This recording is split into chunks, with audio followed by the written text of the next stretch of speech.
ปิดข้างหลังฮัลโหล1 2มันต้องเปิดอะไรอ๋ออันนี้เหรอครับฮัลโหลโอเคอันนี้ได้ยินเสียงชัดอยู่ไหมเนาะเสียงไม่ทุ้มไปใช่ไหมฟังรู้เรื่องถ้าอาจารย์พูดเร็วกว่านี้จะรู้เรื่องไหมรู้เรื่องแน่นะก็สวัสดีทุกคนเนาะวันนี้ก็ดีใจที่มีโอกาสในการได้มาเจอกันแล้วก็มีโอกาสในการที่จะมาให้ข้อคิดแนวความคิดความรู้ตามหลักสัจจะความจริงที่เราใช้ชีวิตอยู่ในสังคมปัจจุบันแล้วก็รวมทั้งการทำงานในชีวิตปัจจุบันของพวกเรากันเองอะไรเงี้ยว่าพวกเราต้องใช้ชีวิตในการทำกิจการงานของตัวเองอย่างไรให้มีความสุขอยู่ในปัจจุบันขณะคือเราในปัจจุบันเนี่ยเราอาจจะมีการทำงานแต่ว่าเราอาจจะยังขาดความสุขในการใช้ชีวิตในการทำงานเดี๋ยวมันมีคนชอบถามอาจารย์หมดไฟในการทำงานต้องทำยังไงดีอย่างเงี้ยแสดงว่ามันต้องมีอะไรบางอย่างที่รู้สึกว่าหมดไฟไปแสดงว่ามันต้องมีต้นเหตุของอะไรบางอย่างที่ทำให้มันเกิดปัญหาไม่ได้เหมือนเดิม ที่มันทำให้เกิดปัญหาในการใช้ชีวิตของแต่ละคนแสดงว่ามันต้องมีต้นเหตุในการเกิดขึ้นของบางสิ่งบางอย่างที่ทำให้เราเนี่ยไม่มีความสุขในปัจจุบันหรือเกิดความทุกข์ร้อนในปัจจุบันได้อาจารย์ไปในองค์กรใดก็ตามเนี่ยแต่ละองค์กรเนี่ยล้วนแล้วแต่มีปัญหาเรื่องการทำงานมีปัญหากับเพื่อนร่วมงานมีปัญหากับเจ้านายมีปัญหากับลูกน้องมีปัญหากับคนที่มาติดต่อมันจะมีปัญหาไปหมดอะทุกอย่างที่จะมีปัญหาได้ดังนั้นทุกอย่างที่มันเกิดขึ้นแหมเข้าใจหยิบคำถามวางแยกด้วยนะคำถามแรกก็ขอหวยเลยนะงวดวันที่1 กุมภาเนี่ยนะแหมทำงานจ้าวิธีที่ดีที่สุดเลยนะในการได้ตังค์คือทำงานอย่าไปนั่งลุ้นหวยไม่ได้ช่วยอะไรอะนะเล่นยันตายก็ไม่รวยอะนะหวยเนี่ยเพราะฉะนั้นเราก็เลยมาเจอกันได้ในวันนี้เพราะว่าสิ่งที่อาจารย์พยายามจะทำอยู่เป็นประจำเนี่ยคือพยายามจะสอนหลักสัจจะความจริงคือหลายคนก็เถียงอาจารย์นะว่าคนในโลกนี้มันก็รู้ความจริงอยู่แล้วจะไปให้ความจริงไปอีกเพื่ออะไรแต่คำถามลองถามตัวเองดูว่าไอ้สิ่งที่ตัวเองรู้อยู่ทุกวันนี้มันเป็นความจริงจริงไหมเราเข้าใจต้นเหตุของความทุกข์ในชีวิตเราจริงๆไหมเริ่มต้นในการใช้ชีวิตของเรากันเองเนี่ยเราเข้าใจต้นเหตุของความทุกข์ร้อนในชีวิตเราแล้วหรือยังว่าไอ้ต้นเหตุเนี่ยมันเกิดขึ้นจากอะไรกันแน่ดังนั้นอาจารย์จึงสอนหลักสัจจะความจริงเพื่อให้เราได้เจอหรือได้ค้นพบต้นเหตุที่มันเกิดขึ้นของความทุกข์ในชีวิตเราว่ามันคืออะไรทีนี้ในการทำงานเราต่างๆนานาเนี่ยเราเจอคนนี้กระทบปุ๊บเราก็รู้สึกว่าไม่พอใจเราเคยกลับไปถามมาว่าไอ้ตัวต้นเหตุของความไม่พอใจเนี่ยมันเกิดจากอะไรอะไรเป็นตัวแรกที่ทำให้เราเกิดอารมณ์ความรู้สึกแบบนั้นเกิดขึ้นได้ดังนั้นเวลาที่เราทำงานเนี่ยทำไมเรารู้สึกคนพูดให้เราไม่พอใจคำพูดบางคำพูดเราไม่โอเคแล้วมันรู้สึกกระทบเข้ามาในใจอ่ะเรารู้สึกว่ามันไม่โอเคเลยทำไมเขาต้องพูดจากับเราแบบนี้ทำไมเขาต้องทำงานแบบนี้ทำไมไม่ทำงานแบบนั้นเราจะตั้งคำถามแบบนี้ตลอดเวลาว่าทำไมไอ้การตั้งคำถามแบบเนี้ยมันจะทำให้เราเนี่ยขาดความสุขในการใช้ชีวิตในปัจจุบันเพราะอะไรเพราะเราไม่ยอมรับตามความเป็นจริงว่าเขาเป็นแบบนั้นเหมือนเราเข้ามาทำงานในระบบศาลอย่างเงี้ยถ้าเราไม่พอใจในระบบเราทุกข์ใจไหมย่อมทุกข์เพราะเราไม่พอใจในระบบถูกต้องป่ะแต่คำถามคือเราเปลี่ยนแปลงระบบได้ไหมไม่ได้วิธีการเปลี่ยนง่ายที่สุดเปลี่ยนที่ใครเปลี่ยนที่เราให้เรายอมรับระบบที่มันเป็นอยู่ได้คำถามคือทุกคนเนี่ยเขาอยู่ในระบบแต่เราคนเดียวเรารู้สึกว่ากระโดดออกมาจากระบบนั้นมันกระโดดได้นะแต่คำถามคือทุกคนพร้อมจะรับกับระบบเราได้ไหมถ้าพร้อมรับกับระบบเราไม่ได้หน้าที่เราคือเรามาสร้างระบบให้ตัวเราเองระบบให้ตัวเองหมายความว่าระบบทางด้านจิตใจเราต้องกลับมาปรับปรุงเปลี่ยนแปลงจิตใจตัวเองให้ยอมรับระบบนั้นให้ได้ถ้าใครยอมรับระบบไม่ได้คนนั้นก็ต้องทุกข์ใจต่อไปแต่ใครยอมรับระบบได้คนนั้นย่อมมีความสุขในใจคำถามรับระบบได้ไหมถ้ารับไม่ได้กลับมาเปลี่ยนตัวเองง่ายที่สุดไม่งั้นอะไรพอเวลาเราเจอระบบแบบนี้ซ้ำๆซากๆทุกข์ใจไหมมันจะเริ่มเกิดความทุกข์ร้อนในใจเพราะว่าเราไม่ยอมรับตามความเป็นจริงอาจารย์พูดเสมอเวลาเรามีสามีภรรยาถ้าเรายอมรับสามีภรรยาของตัวเองไม่ได้ว่าทำไมเขาเป็นแบบนั้นแบบนี้เราจะพยายามเปลี่ยนเขาไหมเราจะพยายามเปลี่ยนกินข้าวมันดีๆไม่ได้ไงทำไมต้องกินข้าวแบบนั้นทำไมไม่กินข้าวก่อนค่อยดูหนังเราจะเจ้ากี้เจ้าการทุกอย่าง แต่เราเคยสนใจเขาไหมว่าจริงๆแล้วเนี่ยเขาทำแบบนั้นไปเพื่ออะไรเราไม่ถามแต่ถ้าขัดหูขัดตาเราลงมือเปลี่ยนแปลงเขาทันทีเลยไหมเปลี่ยนแปลงเขาทันทีโดยที่เราไม่สนใจว่าเขาจะเป็นอะไรยังไงยิ่งถ้าเรามีอำนาจอยู่ในมือนะเราจะเปลี่ยนแปลงอะไรตามความพอใจของตัวเองได้โดยที่ไม่คิดจะฟังคำของใครหรือไม่คิดจะฟังความเห็นใครได้เลยทีนี้เวลาพวกเราทำงานในปัจจุบันเนี้ยเราทำงานกับคนหมู่มากทำงานกับเอกสารทำงานแข่งกับเวลาทำงานกับคนทำงานคดีความอะไรต่างๆนานาเนี่ยพวกเราทำงานเหล่านี้เมื่อกี้อาจารย์ก็คุยกับท่านผู้พิพากษาว่าคนเราเนี่ยมันควรจะต้องมีไหวพริบให้มากไหวพริบปฏิภาณในการใช้ชีวิตของแต่ละคนเพราะเราทำงานอยู่กับระบบระเบียบพวกนี้ไม่ว่าจะเป็นผู้พิพากษาไม่ว่าจะเป็นพนักงานของศาลไม่ว่าจะเป็นใครก็แล้วแต่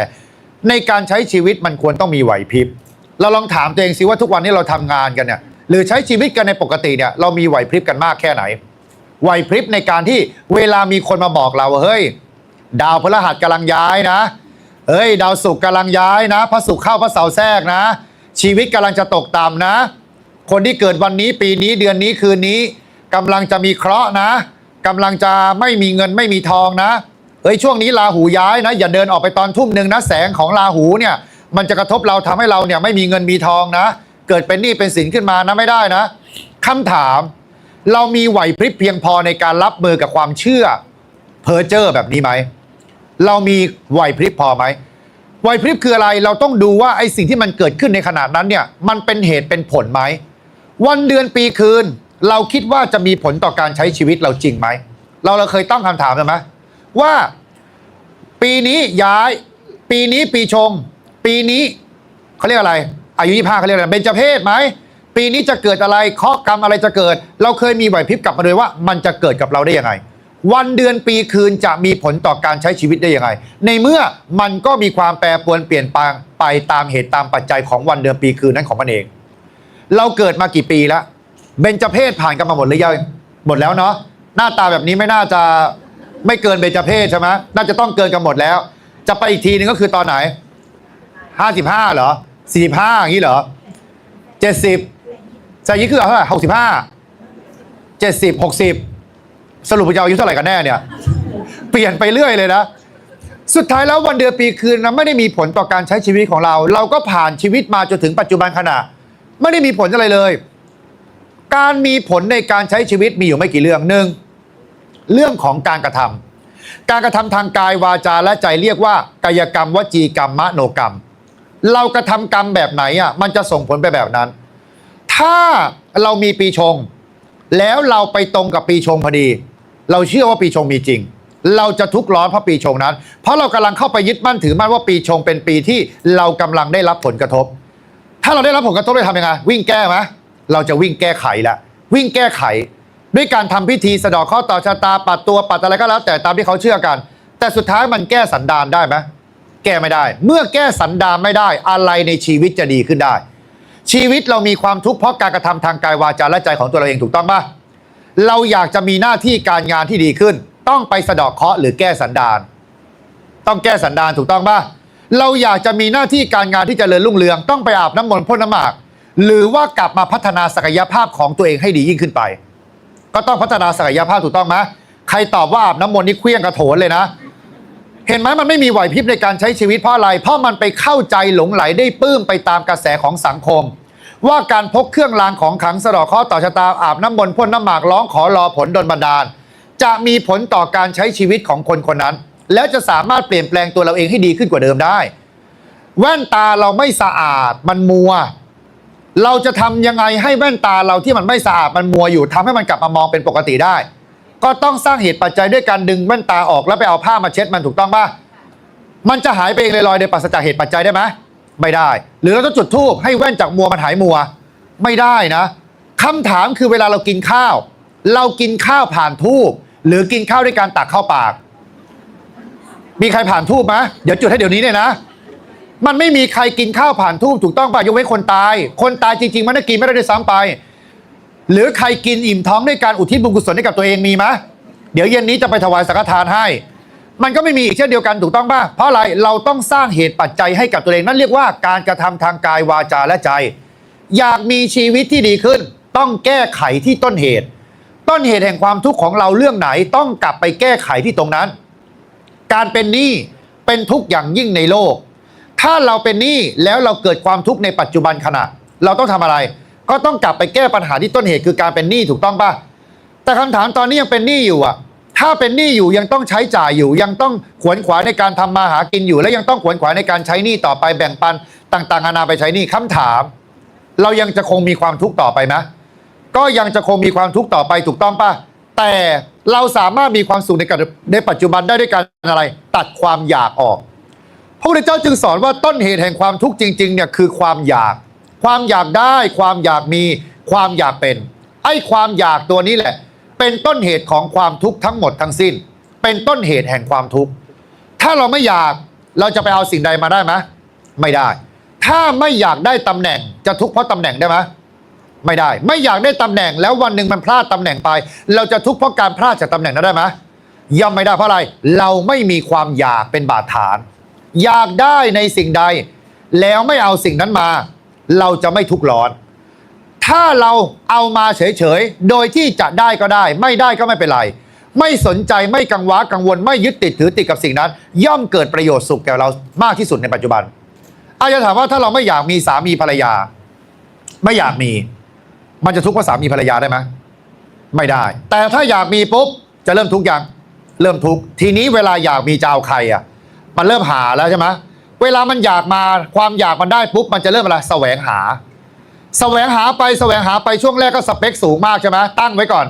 ได้ไม่ได้ไม่รู้กูตั้งไว้ก่อนแหละตั้งเสร็จปั๊บเป็นไงเริ่มไม่ได้ก็เป็นไงค่อยๆลดลงหันซ้ายหันขวาคว้าใครไปได้กลัวเพื่อนข้างๆกันแล้วกันคว้าไว้ก่อนเพราะว่ามันจะเริ่มไม่ไหวเลยมันอยู่ไม่ไหวแล้ว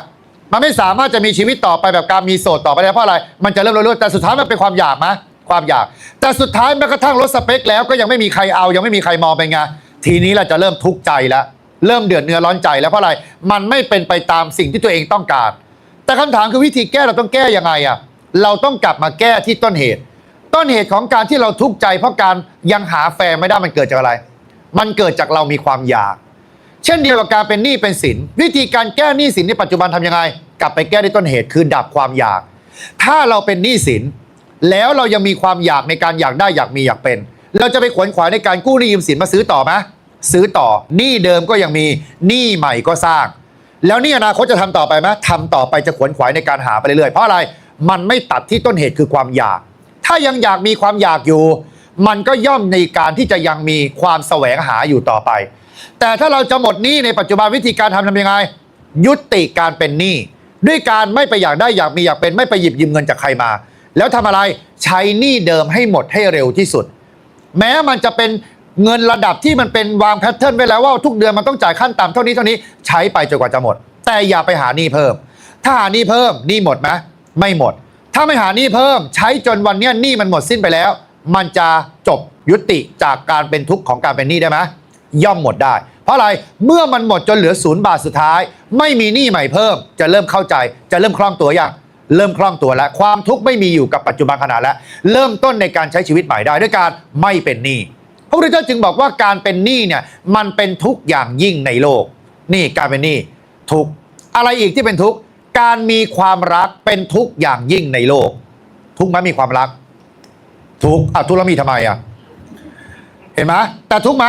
ทุกข์แต่ทุกข์นั้นเนี่ยบางคนมันทุกข์แล้วพอทนบ้างพอทนอยู่ได้พอจะทนได้บ้างก็เลยมีความรักต่อไปเพราะมันพอทนได้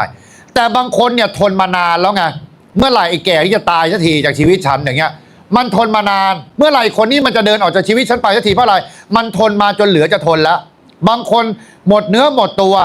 บางคนเนี่ยทุกทรมานจากการโดนตบโดนตีทุกทรมานจากการที่พัดผ้าผิดหวังจากของเป็นที่รักคือเดินสู่ความตายไปทุกเพราะว่าสามีภรรยาเราไปนอกใจเรามันมีความทุกข์อย่างนี้เป็นที่ตั้งตลอดเวลาเลยใช่ไหมไอ้ทุกตัวนี้แหละมันเป็นทุกข์จากการที่เรามีตัณหาคือความอยากไปอยากได้เขาหรืออยากให้เขาเป็นไปตามความพอใจของเราเราอยากให้เขาเป็นไปตามความต้องการเขาก็อยากให้เราเป็นไปตามความต้องการแต่คำถามถ้าเรามัวแต่อยากกันละกันความต้องการแต่ละคนมันเหมือนกันไหมไม่มีทางเหมือนกันย้อนกลับไปอย่างที่อาจารย์พูดเรื่องสะเดาะเคราะห์ต่อชะตาเมื่อกี้เนี่ยอาจารย์ลองถามพวกเราดูว่าถ้าทุกคนมันเหมือนกันการพยากรณ์ลัคนาราศีวันเดือนปีเกิดแต่ละอย่างที่มันเกิดขึ้นในชีวิตเราถ้ามันเป็นไปได้ตามความเป็นจริงเหมือนกันหมดทุกคนมันต้องได้ผลเหมือนกันทุกคนถูกต้องไหม มันต้องไม่มีความแปรปรวนเปลี่ยนแปลงแต่ทำไมเวลาเราไปขออ้อนวอนร้องขอรอผลเนี่ยทำไมบางอย่างได้ทำไมบางอย่างไม่ได้ทำไมขอเหมือนกันแต่บางคนได้บางคนไม่ได้ไอ้ลักษณะแบบนี้เรียกว่าไม่ใช่หลักสัจจะความจริงเป็นแค่อะไรเชื่อเอาแล้วเราก็ไปลงมือกระทำดังนั้นการที่เราได้จากการขอหรือได้จากการที่เราลงมือกระทำเราต้องได้จากการลงมือกระทำถูกต้องไหมคนไหนกระทำคนนั้นย่อมได้ไม่ใช่คนไหนขอแล้วจะได้นะต้องคนไหนลงมือกระทำคนนั้นย่อมได้แม้ไม่ขอย่อมได้เพราะเขาเป็นผู้ลงมือกระทำเราทำกรรมใดไว้เราย่อมได้รับผลของการกระทำนั้นเสมอไม่ว่าจะกระทำกรรมดีก็ตามจะกระทำกรรมเลวก็ตามบุคคลนั้นย่อมได้รับผลของการกระทำนั้นไม่มีใครสามารถหนีผลแห่งการกระทำของตัวเองได้หน้าที่เราทำตามเหตุตามปัจจัยแห่งผลของการกระทำของตัวเราเองต้องรักษาการกระทำของตัวเองแล้วปรับเปลี่ยนพฤติกรรมคือการกระทำของตัวเองอยู่ตลอดเวลาการที่เราจะรักกันในฐานะของสามีภรรยาเวลาที่เราจะเปลี่ยนแปลงเพื่อกันและกันเราเปลี่ยนแปลงที่อะไรใจถูกต้องปะมันต้องเปลี่ยนแปลงใจก่อนใจเราไม่มีความมั่นคงยังมีความเจ้าชู้ในการวิ่งหาคนอื่นอยู่เป็นประจำก็ต้องกลับมาเปลี่ยนใจให้ตัวเองมีความมั่นคงกับสามีภรรยาของตัวเองเพียงอย่างเดียวต้องสร้างความมั่นคงเป็นบาดฐานให้กับตัวเองด้วยการเปลี่ยนใจ3อย่างกายกรรมวจีกรรมมโนกรรมพระพุทธเจ้าบอกว่ากรรมให้ผลหนักสุดคือมโนกรรมคือใจมันเป็นตัวแรกอะเวลาเราจะลงมือทำอะไรจะพูดอะไรมันต้องคิดก่อนไหมต้องคิดก่อนต้องประมวลผลก่อนมันถึงจะสามารถพูดในสิ่งนั้นออกมาได้เวลาเราจะด่าใครต้องคิดไหมคิดนะไม่งั้นมันจะเอาอะไรไปด่าเขาถูกต้องป่ะมันต้องคิดก่อนแล้วอีแกอีเหี่ยวอีทำงานไม่ประสบความสำเร็จมันต้องคิดก่อนใช่ป่ะว่าเราจะด่าอะไรเขาเราจึงต้องประมวลผลก่อนว่าเราจะด่าอะไรพอเวลาเราประมวลผลเสร็จปุ๊บเราก็จึงด่าเขาได้เพราะเราไม่มีเครื่องขูดเกากิเลสเรียกว่าขันติอดทนไม่ได้มันด่าเรามาเราต้องด่าเขากลับเราเกลียดเรามาเขาเกลียดเรามาเราต้องเกลียดเขากลับเขาโกรธเรามาเราต้องโกรธเขากลับคำถามคือเวลามีคนด่าเราเขาเลวไหมเลวเวลาเราด่าเขากลับเราเลวไหมเลวแต่เลวกว่าเขาไปอีกเพราะอะไรเราต้องคิดคำด่าที่เหนือกว่ามันไงถูกต้องไหมไม่งั้นจะด่ากลับไปทำไมถ้าด่าเราไม่ได้เจ็บแสบรวดร้าวกว่าถ้าเราด่าไม่เจ็บกว่าเขาจะเกิดอะไรขึ้นโมโหตัวเองใช่ไหมว่าทำไมกูถึงไม่สามารถขุดคุยคำเร็วๆชั่วๆออกมาได้แต่ไม่ใช่การันตีว่าเราเป็นคนดีนะเพราะว่าขุดคำเร็วๆไม่ได้เราชั่วแต่หาข้อมูลไม่ทันแค่นั้นเองความคิดมันไม่ไวมันไม่รู้จะเอาอะไรไปด่ามันสรรหาคำด่าไม่ทันน่ะยังคนมาด่าแข่งอาจารย์คิดว่าจะด่าอาจารย์ทันไหมไม่ทันไม่มีทางอ้าปากทันอาจารย์แน่นอนเพราะอาจารย์ไวก็เยอะไวดุดกับพริบตาโดยเฉพาะเรื่องปากนะไวมากเพราะนั้นหน้าที่เราคืออะไรเรากลับมาแก้ไขที่ตัวเองด้วยการอะไรมีเครื่องขูดเกากิเลสอดทนอดกลั้นโดยเฉพาะในองค์กรอย่างเราเนี่ยต้องมีความอดทนอดกลั้นโดยระบบราชการระบบศาลระบบอะไรเนี่ยมันต้องมีความอดทนอดกลั้นเป็นอย่างยิ่งขันติเนี่ยมันต้องใช้กับพวกเราขันติเนี่ยเป็นเครื่องอดทนหลายคนบอกอาจารย์ทำไมต้องให้เขาอดทนเนี่ยบางทีเขาโดนกระทำอยู่ฝ่ายเดียวทำไมต้องให้เขาอดทนมันอดทนไม่ได้หรอกคนเรามันก็เป็นคนเหมือนกันใช่แต่เรามีหน้าที่ในการที่มาครอบตัวเราอีกทีหนึ่งคำถามคือเราทำตัวเองให้เหมาะสมกับหน้าที่ของตัวเองได้ดีแล้วหรือยังเราต้องทำหน้าที่ของเราเนี่ยต้องทำทุกอย่างด้วยอยู่บนพื้นฐานของอะไรสติสัมปชัญญะไม่งั้นอะไรมันจะดูแย่เลยนะถ้าเราด่าใครอะไรไปแต่บทบาทหน้าที่ของเราเนี่ยอยู่ในกระบวนการที่มันสูงกว่าคนอื่นเขาเวลาเราพูดจาอะไรก็แล้วแต่ถ้าเราไม่สำรวมระวังในวาจาปัญหาเกิดไหมปัญหาเกิดความน่าเชื่อถือลดลงไหมความน่าเชื่อถือลดลงพวกเราจะด่าใครก็แล้วแต่ถ้าคำด่ามันหลุดออกจากปากพวกเราอย่างไม่มีหลักเหตุหลักผลไม่มีหลักเกณฑ์หลักการพวกเราจะดูแย่คนเดียวที่ด่าแล้วไม่ดูแย่คืออาจารย์เก็บไว้อาจารย์คนเดียวพอพวกเราไม่ต้องด่าให้อาจารย์ทำหน้าที่ด่าเองอาจารย์ไปต่างจังหวัดมานะมีคนคนหนึ่งบอกว่าเขาเนี่ยเหมือนหวังดีกับเด็กวัยรุ่นข้างบ้านด้วยการเดินเข้าไปกวาดบ้านให้เด็กวัยรุ่นมันติดยากันอาจารย์ก็เลยตั้งคำถามแล้วอาจารย์ก็นั่งงงแป๊บหนึ่งแล้วมึงเข้าไปยุ่งอะไรกับบ้านเขาที่เขาติดยาเข้าไปกวาดบ้านไปทำความสะอาดให้เขาลูกศิษย์อาจารย์เองนี่แหละแม่เขาเพิ่งเคยเจอจากครั้งแรกเขาบอกเข้าไปดูแลบ้านให้เขาสงสารเด็กเข้าใจว่าเจตนาดีแต่มันบ้านเขาเนกออกไหมแล้วเด็กเนี่ยมันก็รำคาญที่ไปยุ่งวุ่นวายกับเขาแล้วมันเป็นเด็กวัยรุ่นติดยามันเลยเอาคลิปอาจารย์ด่าป้าข้างบ้านไปเปิดให้ป้าคนนี้ฟังแล้วป้าคนนี้เขาก็ขำคือเขาก็เป็นลูกศิษย์อาจารย์เขาก็ขำแล้วแต่หลังมาก็ยังไม่รู้ทุกวันนี้ยังไม่รู้เลยว่ายังเข้าไปทำอยู่หรือเปล่าหลังจากโดนด่าไปแล้วเนี่ยนะแต่เด็กวัยรุ่นมันไม่ด่าเองนะมันเปิดคลิปด่ามันไม่ด่าเองเพราะถ้าด่าเองมันเป็นเด็กไงมันไปด่าผู้ใหญ่ไม่เหมาะสมอย่างนี้ยังเรียกว่าอะไรยังมีความละอายนั่งรู้จักฐานะของตนว่าตัวเองพูดไม่ได้ก็เลยอาศัยให้กูด่าแทน อีบางคนเป็นผัวเป็นเมียก็เหมือนกันนะไอ้พวกตัวผัวเนี่ยตัวดีเลยเวลาอาจารย์อัดคลิปด่าเมียมันอ่ะมันมาตั้งคำถามใช่ไหมมันชอบไปเปิดคลิปวิดีโออาจารย์เนี่ยไปด่าเมียมันที่บ้านไอ้ตัวมันอ่ะรอดมันมีโอกาสในการด่าเมียมันแต่อาจารย์เนี่ยไม่รอดเพราะเมียมันเกลียดอาจารย์แทนเนี่ยปัญหาเพราะนั้นหน้าที่พวกเราทำอะไรอดทนอดกลั้นมีเครื่องขูดเกากิเลสมีขันติเป็นเครื่องอดทนอดทนต่อทุกสิ่งที่เราจะสามารถอดทนได้อดทนไม่ใช่อดกลั้นเราต้องเข้าใจคำว่าอดทนคนที่มีความอดทนเนี่ยพวกเนี้ยจะมีปัญญาดีสติสัมปชัญญะตั้งมั่นได้ดีเพราะอะไรคนมีสติรู้ตัวตลอดเวลาว่าในขณะเนี้ยเรากำลังโกรธรู้ตัวแต่เราไม่แสดงอากัปกิริยาของความโกรธนี้ให้ใครเห็นเราจะเก็บความโกรธนี้ไว้แต่คนที่อดกลั้นเนี่ยคือมันเก็บกดวันหนึ่งระเบิดไหมระเบิดดังนั้นอดทนกับอดกลั้นเนี่ยมันคนละบริบทกันแต่ใครจะให้ความหมายนิยามคำเดียวกันก็ได้นะแล้วแต่สุดท้ายเราต้องมีความอดทนเป็นเครื่องขูดเกากิเลสไอ้ตัวความอดทนเนี่ยมันจะเป็นเหตุเป็นปัจจัยที่ทำให้เราเนี่ยชาญฉลาดมีไหวพริบปฏิภาณใครอดทนได้มากเท่าไหร่ปัญญาคนนั้นจะดีมากขึ้นเท่านั้นเพราะอะไรมันไม่ตอบโต้ทันทีไงการตอบโต้ทันทีต้องตอบโต้ด้วยไหวพริบปฏิภาณด้วยการมีขันติเป็นเครื่องขูดเกาไม่เอาอารมณ์ตัวเองเข้าไปเกี่ยวข้องในบริบทของที่ตัวเองจะตอบโต้อย่างในกรณีของผู้พิพากษาเนี่ยเวลาจะตัดสินคดีความต้องไม่เอาอารมณ์เข้าไปร่วมถูกต้องไหมเราต้องอะไรมีสติสัมปชัญญะฟังความทั้งสองฝ่ายไม่เอ็นเอียงเข้าข้างใดข้างหนึ่งแล้วต้องไม่มีอารมณ์ร่วมเลยนะเข้าข้างสงสารในคนคนหนึ่งแต่คนคนหนึ่งเนี่ยถูกต้องกว่าพอเวลาเอาอารมณ์เข้าไปร่วมเนี่ยการตัดสินจะมีความเอ็นเอียงถูกต้องไหมพระพุทธเจ้าบอกว่าคนที่เป็นผู้พิพากษาเวลาตัดสินคดีความด้วยความไม่ยุติธรรมไม่เป็นธรรมลงไปเกิดเป็นอะไรไปเกิดเป็นเปรตนะเปรตเนี่ยเป็นที่ไปของคนที่ตัดสินคดีความได้อย่างไม่ยุติธรรมพระองค์เนี่ยไล่ลำดับหมดเลยเปรตมีทั้งหมด21กลุ่ม21ประเภทแต่ละประเภทที่พระองค์บอกว่าเมื่อก่อนคนนี้เคยไปทำงานเป็นหญิงอะไรอะเป็นแม่มดเคยไปเป็นหมอดูเคยไปเป็นแม่มดหมอดูกับแม่มดเป็นลักษณะเดียวกันหมอดูที่ทำพิธีกรรมนะหรือไปเป็นผู้พิพากษาไปเป็นคนที่เป็นตำรวจจับผู้ร้ายอะไรเงี้ยพระองค์ทรงระบุหมดว่าเคยทำอาชีพอะไรมาคนนี้เคยฆ่าสัตว์เคยลักทรัพย์เคยประพฤติผิดในกามเคยพูดโกหกเคยดื่มสุรามันจะมีบทเลยในบัญญัติว่าแต่ละคนจะไปเกิดเป็นอะไรให้พวกเราเนี่ยพยายามมองเห็นโทษเห็นภัยโทษภัยของอะไรโทษภัยของการที่เรามีความโกรธเป็นที่ตั้งเวลาเราโกรธแล้วขาดสติมันจะเดินไปสู่ความอะไรประมาทความประมาทจะเดินไปสู่ความย่อยยับในชีวิตเราเพราะเราไม่มีสติคนโกรธเวลาขาดสติมันจะด่าด้วยความพังเผลอปากเสมอแล้วมันจะกลับมาอะไรรู้สึกผิดทีหลังว่าไม่น่าพูดเพราะอะไรมันไม่รู้ตัวในขณะนั้นมันโกรธอยู่แต่คนอย่างพวกเราต้องตั้งสติสัมปชัญญะให้ดีด้วยการอะไรตั้งอยู่บนหลักสัจจะความจริงด้วยว่าเราต้องมีสติสัมปชัญญะรับมือได้กับทุกสถานการณ์มีสติตั้งมั่นทีนี้เราจะมีสติตั้งมั่นในการรับมือกับทุกสถานการณ์ในการทำงานของเรายังไงรู้ตัวต้องฝึกรู้ตัว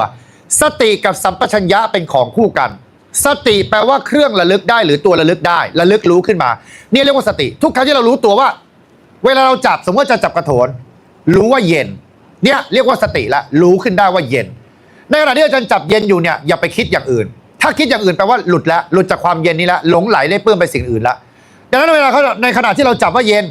ระลึกได้ว่าเฮ้ยขนาดนี้เย็นอย่างอื่นจะลืมหมดจะรู้แค่อาการเย็นตัวนี้ตัวเดียวนี่เรียกว่าสติรู้ตัวแล้วอาจารย์รู้ตัวต่อไประลึกได้แล้วอาจารย์ก็รู้ตัวต่อไปว่าเนี่ยเย็นแล้วก็ยังเย็นอยู่ไว้มันเย็นเรื่อยๆพอเวลามันจับไปสักพักอุณหภูมิความอุ่นของร่างกายมันถ่ายทอดเข้าตรงนี้สักพักหนึ่งความเย็นก็ดับไปเหลือแต่ความเป็นปกติเพราะอุณหภูมิของร่างกายมันปรับสภาพกับไอตัวเย็นนี้ได้แล้วพอเวลามันรู้ตัวไปต่อเนื่องเนี่ยเรียกว่าสัมปชัญญะสัมปชัญญะคือการรู้เนื้อรู้ตัวต่อไปดังนั้นการทำหน้าที่ในกิจการงานของเราต้องมีสติ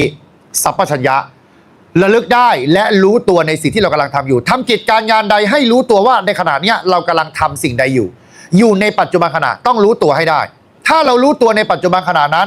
อันนี้เรียกว่ามีสติแล้วก็พยายามระลึกรู้ตัวต่อไปอย่าไปหลุดอย่าไปไหลอย่าไปเพลิดเพลินไหลไปตามอารมณ์อย่างเราทำงานอย่างเงี้ยถ้าเราไม่มีสติโฟกัสกับเอกสารใจลอยหลุดคิดไปตรงไหนไม่รู้เราจะอ่านเอกสารรู้เรื่องไหมไม่มีทางอ่านรู้เรื่องเพราะอะไรเราขาดสติคือเครื่องระลึกได้เมื่อระลึกไม่ได้สัมปชัญญะคือการรู้ตัวย่อมไม่เกิดขึ้นเพราะเรารู้ตัวไม่ได้เพราะในขณะนั้นยังระลึกไม่ได้ด้วยซ้ำว่าตัวเองกำลังเพลินอยู่กำลังคิดเรื่องอะไรอยู่ก็ไม่รู้ตัวด้วยซ้ำนี่เรียกว่าขาดสติ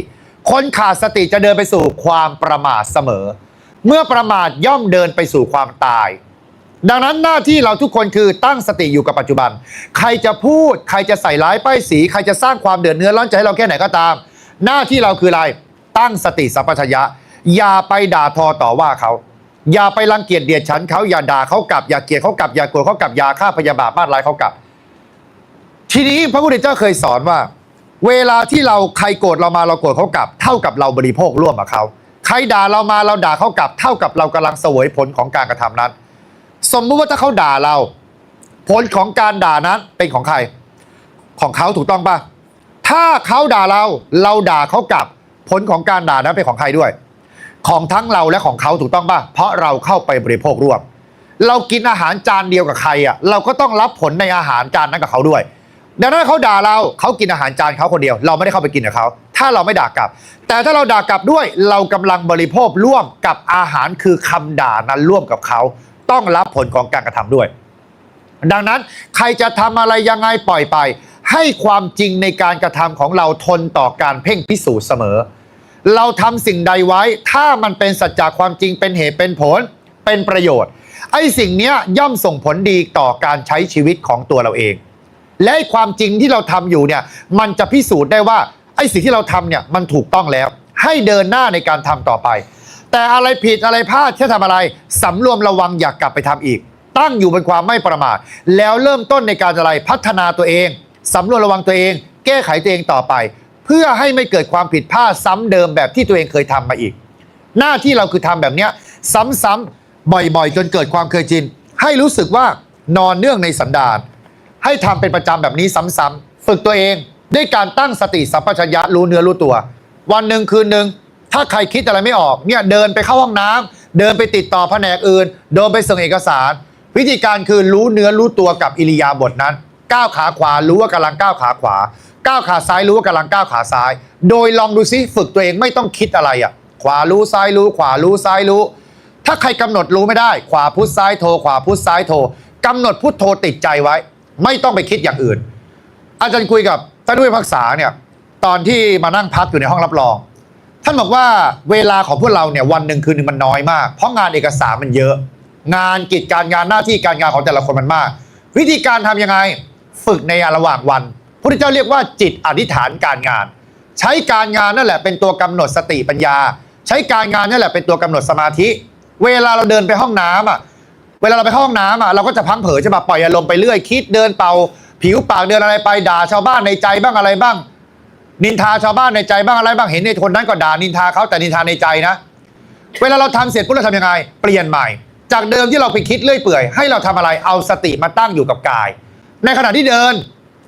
เจตนาเรากำลังทำอะไรเดินถูกต้องป่ะลุกขึ้นเพื่อเดินไปเข้าห้องน้ำเจตนาคือการเดินใช่ป่ะเอาสติไปตั้งที่เจตนาในขณะที่เดินเอาสติไปจับที่อะไรขาในระหว่างที่นั่งอะไรขยับอยู่นั่งเฉยๆอะไรขยับลมหายใจเข้าออกอยู่ใช่ป่ะในขณะที่นั่งเพราะว่าร่างกายไม่เคลื่อนไหวถูกต้องป่ะในขณะนั้นให้รู้อะไรถ้านั่งเฉยๆรู้ลมหายใจเข้าและออกรู้ลมแค่นั้นเลยในขณะที่กำลังนั่งเขียนปากกาอยู่อะไรกำลังรู้อยู่มือที่ขยับใช่ไหมให้รู้กับอิริยาบถของมือที่เคลื่อนไหวเนี่ยเรียกว่าจิตอธิษฐานการงานเดินก็ก้าวขาขวารู้ก้าวขาซ้ายรู้ก้าวขาขวาพุทก้าวขาซ้ายโทเดินวันหนึ่งเยอะขนาดไหนก็ได้เดินจงกรมในนี้ก็ได้ในศาลก็ได้เดินได้เท่านั้นแหละให้เรามีสติจดจ่อโดยไม่หลุดไปคิดอย่างอื่นเนี่ยวิธีการฝึกสติให้ดึงตัวเองกลับมารู้เนื้อรู้ตัวอยู่กับปัจจุบันขณะนี่คือการดึงสติสัมปชัญญะตัวเองกลับมาอยู่ที่ปัจจุบันขณะนั้นทำอะไรล่ะปัจจุบันขณะกำลังกินข้าวให้รู้เนื้อรู้ตัวกับการกินข้าวปัจจุบันขณะกำลังรู้กับการจดกระดาษเอกสารอะไรก็ให้รู้อยู่ขณะนั้นปัจจุบันกำลังนั่งฟังคนอื่นพูดอยู่ก็ให้รู้กับอิริยาบถที่กำลังฟังเขาอยู่แต่สักแต่ว่ารู้สักแต่ว่าได้ยินสักแต่ว่ารับรู้สึกสักแต่ว่าลิ้มรสสักแต่ว่าดมกลิ่นสักแต่ว่าอย่างเดียวไม่ต้องไปปรุงแต่งปรุงตัวไม่ต้องไปคิดตามเขาว่าเขาเป็นยังไงเขามีอะไรฟังใครมาก็สารแหน่เรื่องชาวบ้านและเริ่มอยากรู้แล้วว่าเขากำลังคิดอะไรกำลังอะไรแล้วก็เริ่มเก็บข้อมูลเพื่อที่จะอะไรไปนินทาชาวบ้านต่อไปได้อย่าไปทำแบบนั้นนะอันนี้ไม่ได้เรียกว่าฝึกสตินะอันนี้เรียกว่าฝึกสันดานสารแหน่เรื่องชาวบ้านแต่จะคิดว่าคงไม่ต้องฝึกนะน่าจะเป็นกันอยู่แล้วหรือเปล่าแรงมากนะแต่มันคือความจริงใช่ไหมตอบคำถามดีกว่าพูดมาเยอะแล้วครึ่งชั่วโมงแล้วเหนื่อยบ้างไหมถามใครตัวเองหรือถามอาจารย์ ถามใครก่อนอันนี้อยากรู้ว่าใครเหนื่อยกับใครคำถามเหนื่อยกับเพื่อนร่วมงานเหนื่อยกับหัวหน้างานหรือเหนื่อยกับเอกสารเหนื่อยกับอะไรก็ต้องตอบตัวเองให้ได้ว่าเหนื่อยไหมคำถามคือเหนื่อยไหมเหนื่อยเหรออาจารย์ไปกินข้าวตัวโรงพยาบาลมาก่อนมานี่เพราะเมื่อเช้าจะไม่ได้กินข้าวไปบริจาคของที่ถามพินิจมาที่สมุทรปราการแล้วก็รีบเร่งเดินทางมานี่ไปบริจาคมา3 บ้านแล้วก็ไปแวะกินข้าวตัวโรงพยาบาลตัวเนี้ยพยาบาลคนหนึ่งมันเดินมาถามอาจารย์ให้กำลังใจหน่อยช่วงนี้เราจะถามว่าไปทำอะไรมาล่ะบอกช่วงนี้เหนื่อยมากเลยหลายอย่างเหนื่อยมึงก็ลาออกสิง่ายๆแค่นั้นเองกลับไปนอนเอาพัดลมเป่าหาวที่บ้านนั่นน่ะง่ายใช่เปล่าก็มันเหนื่อยอ่ะมันเหนื่อยบ่นได้ไหมบ่นได้แต่เราจะคงต้องทำต่อไปไหมต้องทำต่อไปคำถามคือเราต้องไปหากำลังใจจากใครไม่ต้องไปหากำลังใจจากใครกำลังใจที่ดีที่สุดคือความจริงตัวมึงเองก็ให้กำลังใจตัวเองไม่ได้จ้าตัวเองยังเอาไม่รอดอยู่เลยจะไปให้กำลังใจอะไรตัวเองความจริงเท่านั้นที่จะให้กำลังใจแก่เราได้คืออะไรยอมรับตามความเป็นจริงว่างานมันเยอะของมันแบบนี้เมื่อไหร่งานจะน้อยสักทีเมื่อไหร่งานจะหมดสักทีคำถามคือมันจะหมดตอนไหนอ่ะหมดกี่โมงมึงก็ต้องให้คนตายทั้งประเทศก่อนงานถึงจะหมดถูกต้องหรือเปล่ามันจะหาคนดีทั้งประเทศมันเป็นไปได้ไหมล่ะมันเป็นไปไม่ได้มันก็ต้องมีคนทำผิดไปเรื่องปกติวิธีการคืออะไรอ่ะวิธีการคือเราแค่ยอมรับไปตามความเป็นจริงว่ามันเป็นของมันอย่างนี้ยอมรับไปว่างานมันเยอะก็ถอนหายใจสักทีหนึ่งไล่อารมณ์ความเหนื่อยออกแล้วกลับมายอมรับตามความเป็นจริงว่านี่มันคือหน้าที่กิจการงานของเราก็ทำไปตามเหตุตามปัจจัยไม่ใช่นั่งทำไปบ่นไปมันก็ท้อแท้ใจตัวเองเปล่าๆดังนั้นกำลังจะดีที่สุดคืออะไรความจริงนะใครตอบตัวเองจะเคลื่อนกระโถนทีนะตัวเองก็เอาไม่รอดนะจะบอกนะพรุ่งนี้วันที่1ขอ6ตัวตรงโอ้โหอีเมื่อกี้กี่ตัววะ3ตัวตรงอีนี่ขอ6ตัวเลยเหรออ๋อไอ้นี่ขอหวยงวดวันที่1ไอ้นี่ขอ6ตัวตรงถ้ากูรู้กูจะนั่งอยู่ตรงนี้ไหมเนี่ยคงไม่ต้องไปเดินสายบรรยายทำให้ใครฟังแล้วอะนะนอนอยู่บ้านดีกว่าพัดลมเป่าหำงวดวันที่1โอ้โหนี่กูมาศาลจริงไหมเนี่ยโอ้โหนี่นัมเบอร์วันเลยเนี่ยขอหวย3 คนติดเลยนะโอ้โหสุดยอดมากตบยุงบี้มดบาปไหมคะบาปมันเป็นปาณาติบาตบาปไม่บาปวัดจากอะไรการทำ5 ข้อฆ่าสัตว์ไหมลักทรัพย์ไหมประพฤติผิดในกามหรือเปล่าดื่มพูดโกหกไหมดื่มสุราไหมใครทำ5 อย่างเนี้ยไอ้5 ข้อเนี่ยเป็นเกณฑ์วัดความดีความเลวของคนเป็นเกณฑ์วัดบุญวัดบาปของคน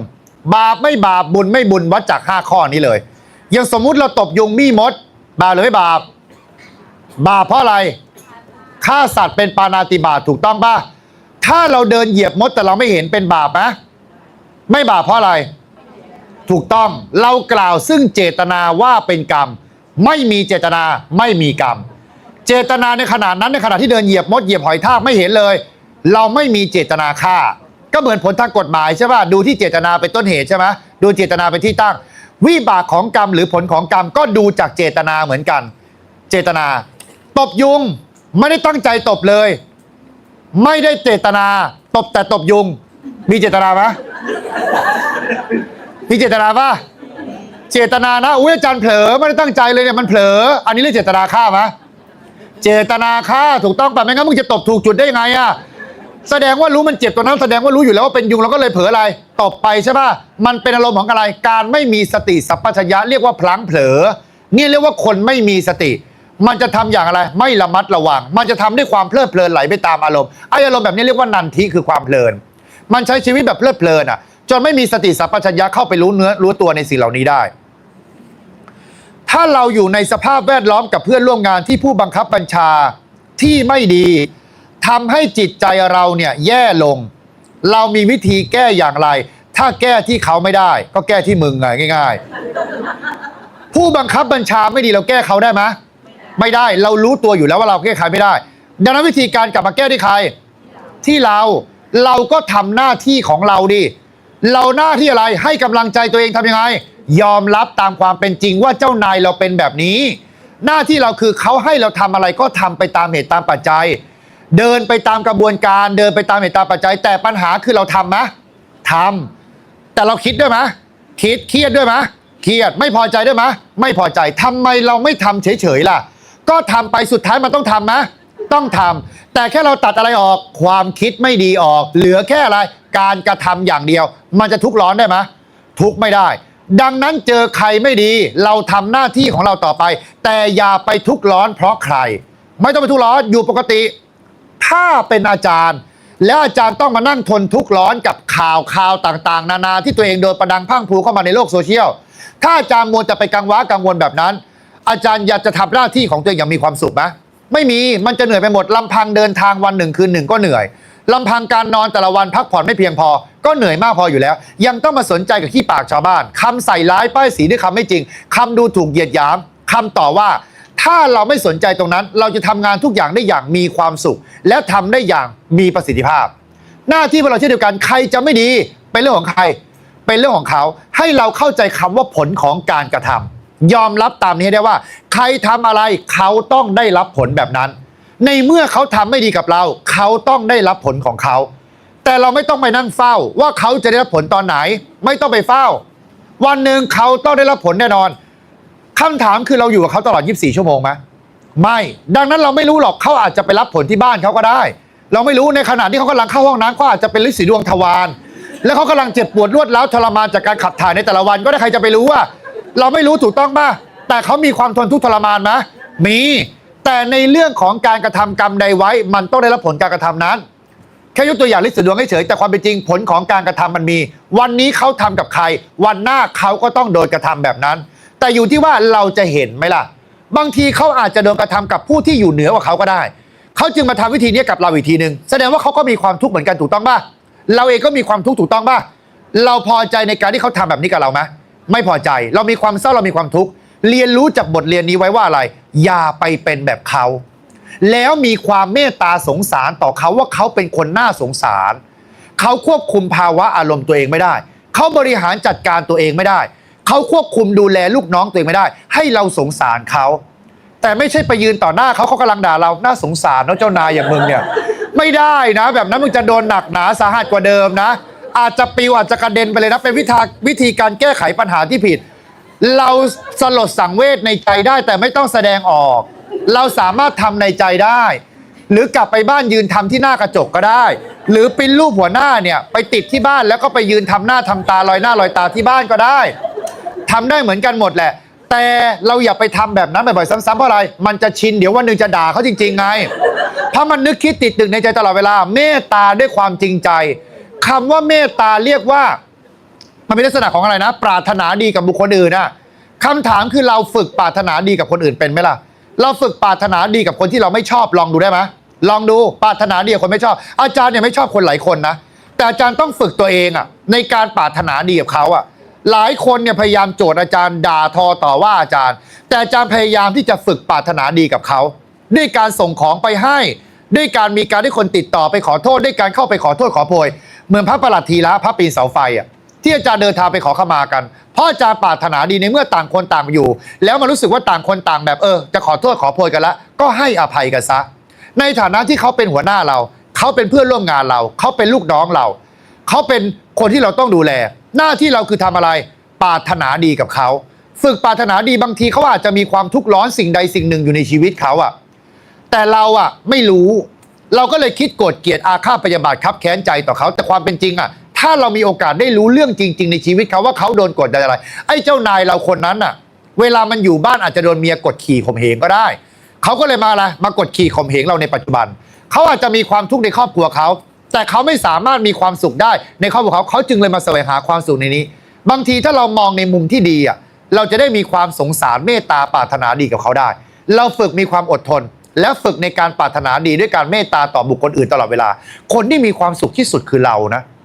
เราเคยไปเห็นคนที่เขากำลังแบบไม่มีจะกินแล้วเราอยากจะซื้อข้าวซื้อน้ำให้เขาใครเคยมีเป็นอารมณ์แบบนี้บ้างไหมสงสารมากเราจะไม่รู้สึกโกรธเขาเลยนะเราจะไม่รู้สึกเกลียดเขาเลยนะเราจะไม่รู้สึกอะไรกับเขาเลยเพราะอะไรในขณะนั้นเป็นอะไรอารมณ์ของความเมตตาสงสารอยากจะหาข้าวหาน้ำให้เขากินเราฝึกอารมณ์แบบนี้มาใช้กับในที่ทำงานได้ไหมฝึกอารมณ์ในการเมตตาสงสารต่อบุคคลอื่นแม้เขาจะไม่น่ารักแม้เขาจะไม่น่าสงสารเลยก็ตามแต่เข้าใจว่ามันยากเพราะบางคนเนี่ยมันก็ไม่น่าสงสารจริงๆสันดานไม่เคยคิดจะเปลี่ยนแปลงหอกหักอะไรเลยทำตัวยังไงก็อยู่อย่างนั้นบางคนก็แก่กะโหลกกะลาไม่คิดจะเปลี่ยนแปลงตัวเองอะไรเลยอย่างเงี้ยเข้าใจได้แต่คำถามเราก็คิดได้ไหมว่า เราส่งเคราะห์เขาหน่อยเพราะอีกไม่กี่ปีเขาก็ตายจากโลกนี้ไปแล้วส่งเคราะห์เขาสักนิดนึงด้วยความเมตตาสงสารเขาอะถ้าเรารู้สึกทะเลาะกับใครลองซื้อของไปฝากเขาดูไหมลองซื้ออะไรไปให้เขาไหมลองแบบเริ่มต้นในการที่จะเสนอตัวเองเข้าไปช่วยเหลืออะไรเขาได้บ้างลองดูฝึกตัวเองตัดตัวเองสละตัวเองอะการสละแบบนี้เรียกว่าจาคะจาคะอารมณ์ความรู้สึกของความหวงกั้นรังเกียจรังงอนคนอื่นพระพุทธเจ้าสอนเราทำอะไรให้เราเนี่ยสามารถให้อภัยได้ใน3อย่างนี้อภัยทานอเวรทานอภยาปัชชาทานอภัยทานคือให้อภัยต่อกันและกันด้วยความเมตตาอเวรทานคือจะไม่จองเวรต่อกันทะเลาะกันตรงนี้ยุติแค่นี้ไม่ไปต่อล้อต่อเถียงเอาเรื่องเขาไปนินทาต่อไปว่าร้ายใส่ร้ายต่อจบแค่นี้คือแค่นี้ยุติใช้ชีวิตต่อไปอภยาปัชชาทานเราจะไม่พยาบาทเบียดเบียนต่อเขาได้ไหมไม่ไปตามวุ่นวายกับเขาไม่ไปตามค่อนแขวะเขาไม่ไปตามจองร้านจองผาเขาไม่ไปทำร้ายเขาให้ลมจมถ้าเราสามารถทำ3อย่างนี้ได้เราจะมีความสุขอย่างยิ่งในปัจจุบันเพราะมันเป็นการตัดต้นเหตุของความทุกข์ที่เกิดขึ้นในชีวิตหัดให้อภัยแก่กันและกันไม่โกรธไม่เกลียดไม่อาฆาตพยาบาทมาร้ายต่อกันจะดีมากเพื่อนในแผนกพูดเยอะไปค่ะไม่มีสมาธิในการทำงานจะต้องทำยังไงคะมึงไม่มีหูฟังเหรอเอาหูฟังใส่หูตัวเองได้ไหมล่ะดีกว่าไปปิดปากชาวบ้านเขาดีไหมล่ะถูกต้องหรือเปล่าหูเราว่าอาจารย์ถามว่าเราบอกว่าเราไม่มีสมาธิในการทำงานเพราะคนในแผนกคุยกันเสียงดังสรุปว่ามีปัญหาที่ปากเขาหรือมีปัญหาที่หูมึงเรามีปัญหาที่หูตัวเองถูกต้องป่ะเราเลือกที่จะฟังอะไรก็ได้ไม่ฟังอะไรก็ได้ถูกต้องป่ะมันมีนวัตกรรมที่เรียกว่า small talk นะแล้วก็ที่นี่เปิดเพลงได้ป่ะเปิดเพลงในหูตัวเองอะใส่หูฟังนั่งทำงานทำได้ใช่ป่ะแค่นั้นเลยเปิดฟังธรรมะก็ได้นะฟังไลฟ์สดอาจารย์ก็ได้เวลาอาจารย์ไปบรรยายธรรมเนี่ยใส่หูไว้ก่อหูตัวเองไว้ใครจะพูดอะไรปล่อยก็พูดไปหน้าที่คือเราใส่หูฟังเชื่อไหมในรถอาจารย์เนี่ยบางทีแอดมินอาจารย์มาไปไหนมาไหนแล้วอาจารย์อยู่ในรถอาจารย์จะอ่านหนังสืออ่านพระไตรปิฎกอาจารย์จะทบทวนความรู้ตัวเองก็อาจารย์หนังสือพระไตรปิฎกเนี่ยมาอ่านเปิดในรถบางทีแอดมินติดตามอาจารย์ไปข้างหลัง3คนข้างหน้า2คนข้างๆอีกคนหนึ่งมันคุยกันคิกคักหัวเราะอาจารย์ก็นั่งอ่านหนังสือไม่รู้เรื่องหรอกไม่ค่อยมันแยกภาษาไม่ได้เนาะเราก็พยายามจะกำหนดจดจ่อสติเราเนี่ยให้อยู่กับหนังสือแต่อาจารย์ไม่เคยบอกลูกศิษย์ตัวเองว่าพูดเบาๆหน่อยอย่าพูดกันไปคุยกันที่อื่นไม่มีอาจารย์แก้ด้วยตัวเองด้วยการจัดการหูตัวเองด้วยการสงบเสงี่ยมจัดจดจ่ออยู่กับสิ่งนี้ถ้าทนไม่ได้ก็แค่หยิบหูฟังขึ้นมาใส่หรือวิธีการง่ายที่สุดยุติการอ่านหนังสือไปทำอะไรนั่งไลฟ์สดเพราะอะไรกูจะเสียงดังกว่ามึงแน่นอนเพราะเวลาที่กูไลฟ์สดกูด่าชำไงประเด็นอะเวลาไลฟ์สดใครจะเสียงดังเท่าอาจารย์อะเอาล่ะมึงทำกับกูทีนี้มึงเตรียมตัวรับวิบากกรรมได้กูจะด่าอยู่ในรถนี่แหละมึงก็หนีกูไม่ได้ด้วยซ้ำไปเปิดประตูลงไปกันแล้วแต่มึงเลยกระโดดลงไปเองแล้วกันหน้าที่เราคืออะไรกลับมาจัดการที่ตัวเองไม่ต้องไปว่าเขาแต่อาจารย์จะว่าถ้าเกิดไม่รู้จักกาลเทศะเช่นอาจารย์นั่งคุยกับผู้หลักผู้ใหญ่อยู่แล้วมันนั่งคุยกันอยู่ข้างๆอันนี้โดนแน่เพราะอะไรมันไม่รู้จักกาลเทศะว่ากำลังคุยกับผู้ใหญ่อยู่อันนี้สมควรแก่การตำหนิติติงแต่อะไรที่เราไม่สามารถไปบังคับคนอื่นได้มันเป็นปัญหาที่ตัวเราเองจัดการที่ตัวเองหูเราจมูกเราปากเราลิ้นเรากายเราใจเราแก้ที่ตัวเราเองอย่าไปแก้คนอื่นเปลี่ยนแปลงตามความต้องการของเราเพราะนั้นหน้าที่เราก็คือจัดการหูตัวเองนะอย่าไปจัดการปากชาวบ้านเขาเดี๋ยวเจ้ากระโถนตีปากผมคนแรกนะที่นอนตรงขื่อบ้านเป็นอะไรไหมคะแล้วมันจะต้องเป็นอะไรนอนขื่อบ้านทำไมเหรอขื่อมันจะล้มลงมาทับเราตายหรือยังไงบางคนอยู่บ้านตัวเองมาตั้งแต่เด็กนะจะเอาขยับตัวเข้าไปแล้วไปนอนอยู่ใต้ขื่อมันจะล่วงหลังคาบ้านมันจะล่วงลงมาทับให้ตายก็ให้มันรู้ไปมันไม่มีอะไรหรอกอยากจะนอนก็นอนไปเถอะเวลาหมามันนอนไม่เคยเลือกเลยมีขื่อไม่มีขื่อมันนอนได้ทุกที่มึงเป็นคนยังวุ่นวายมากกว่าหมาเนี่ยมันเลยมีทุกข์มากกว่าหมาเห็นไหมเนี่ยดังนั้นอย่าไปสนใจอยู่ตรงไหนนอนไปเลยนอนได้ก็นอนไปมันไม่มีใครมานั่งค่อยแข้งห้อยขาอยู่บนขื่อคานหรอกนอนไปเถอะไม่มีผลต่อการใช้ชีวิตไม่ต้องไปกังวลกวาดบ้านตอนกลางคืนมีผลอะไรไหมคะสะอาดจ้ามึงกวาดตอนไหนก็สะอาดตอนนั้นแล้วมันจะเป็นอะไรล่ะกวาดไปเถอะไม่เป็นอะไรหรอกอยากขอคำสอนและคำแนะนำจากท่านอาจารย์ว่าเราจะมีวิธีปรับอารมณ์อย่างไรเมื่อเดินผู้ใต้บังคับบัญชาต่อว่าด้วยคำพูดที่ไม่เหมาะสมกับตัวเราในกรณีที่เราลางานถูกต้องตามระเบียบแต่ถูกลูกน้องว่าไม่สมควรสรุปนี่มันเจ้านายหรือลูกน้องเนี่ยมันดูสับสนนะตอนแรกมันบอกเจ้านายตอนหลังมาบอกลูกน้องอะนะ ลางานถูกต้องทุกอย่างเขาทำอะไรเราได้ไหมล่ะคำถามก็ทำไม่ได้ถ้าเราลางานถูกต้องแต่คำถามคือเราลางานถูกต้องแต่เราลาบ่อยเกินไปไหมอ่ะมันลาถี่เกินไปหรือเปล่ามันลาแบบตัวเองจัดการงานตัวเองได้สมบูรณ์แบบหรือยังถ้าเรายังจัดงานตัวเองไม่ได้แต่เราไปลาแม้มันจะถูกระเบียบก็สมควรแก่การโดนตำหนิติติงเพราะเรารับผิดชอบการงานตัวเองไม่ได้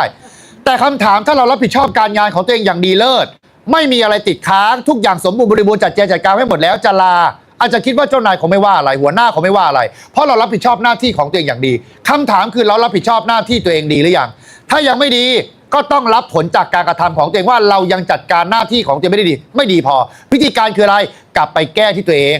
งแก้ด้วยตัวเองไม่ต้องไปแก้ที่เจ้านายแต่ถ้าเราจัดการทุกอย่างดีหมดแล้วแต่เจ้านายไม่อยากให้เราลาก็คิดซะว่าแสดงว่าเขาขาดเราไม่ได้แสดงว่าเขารักเรามากเขาอยากให้เราอยู่กับเราตลอด24ชั่วโมงก็ต้องทำอะไรทำใจยอมรับมัน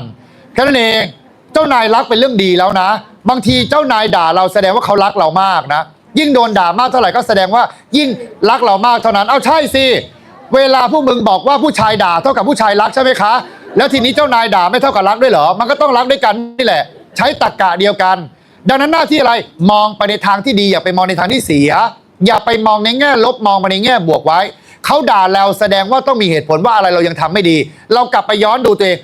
ไม่ดีจริงว่ะงั้นกลับไปแก้นี้เดี๋ยวค่อยกลับมาลางานใหม่ก็ได้แค่นั้นเองหรือถ้าจะเป็นต้องลาก็ยืนหน้าลอยล่าลอยตาต่อไป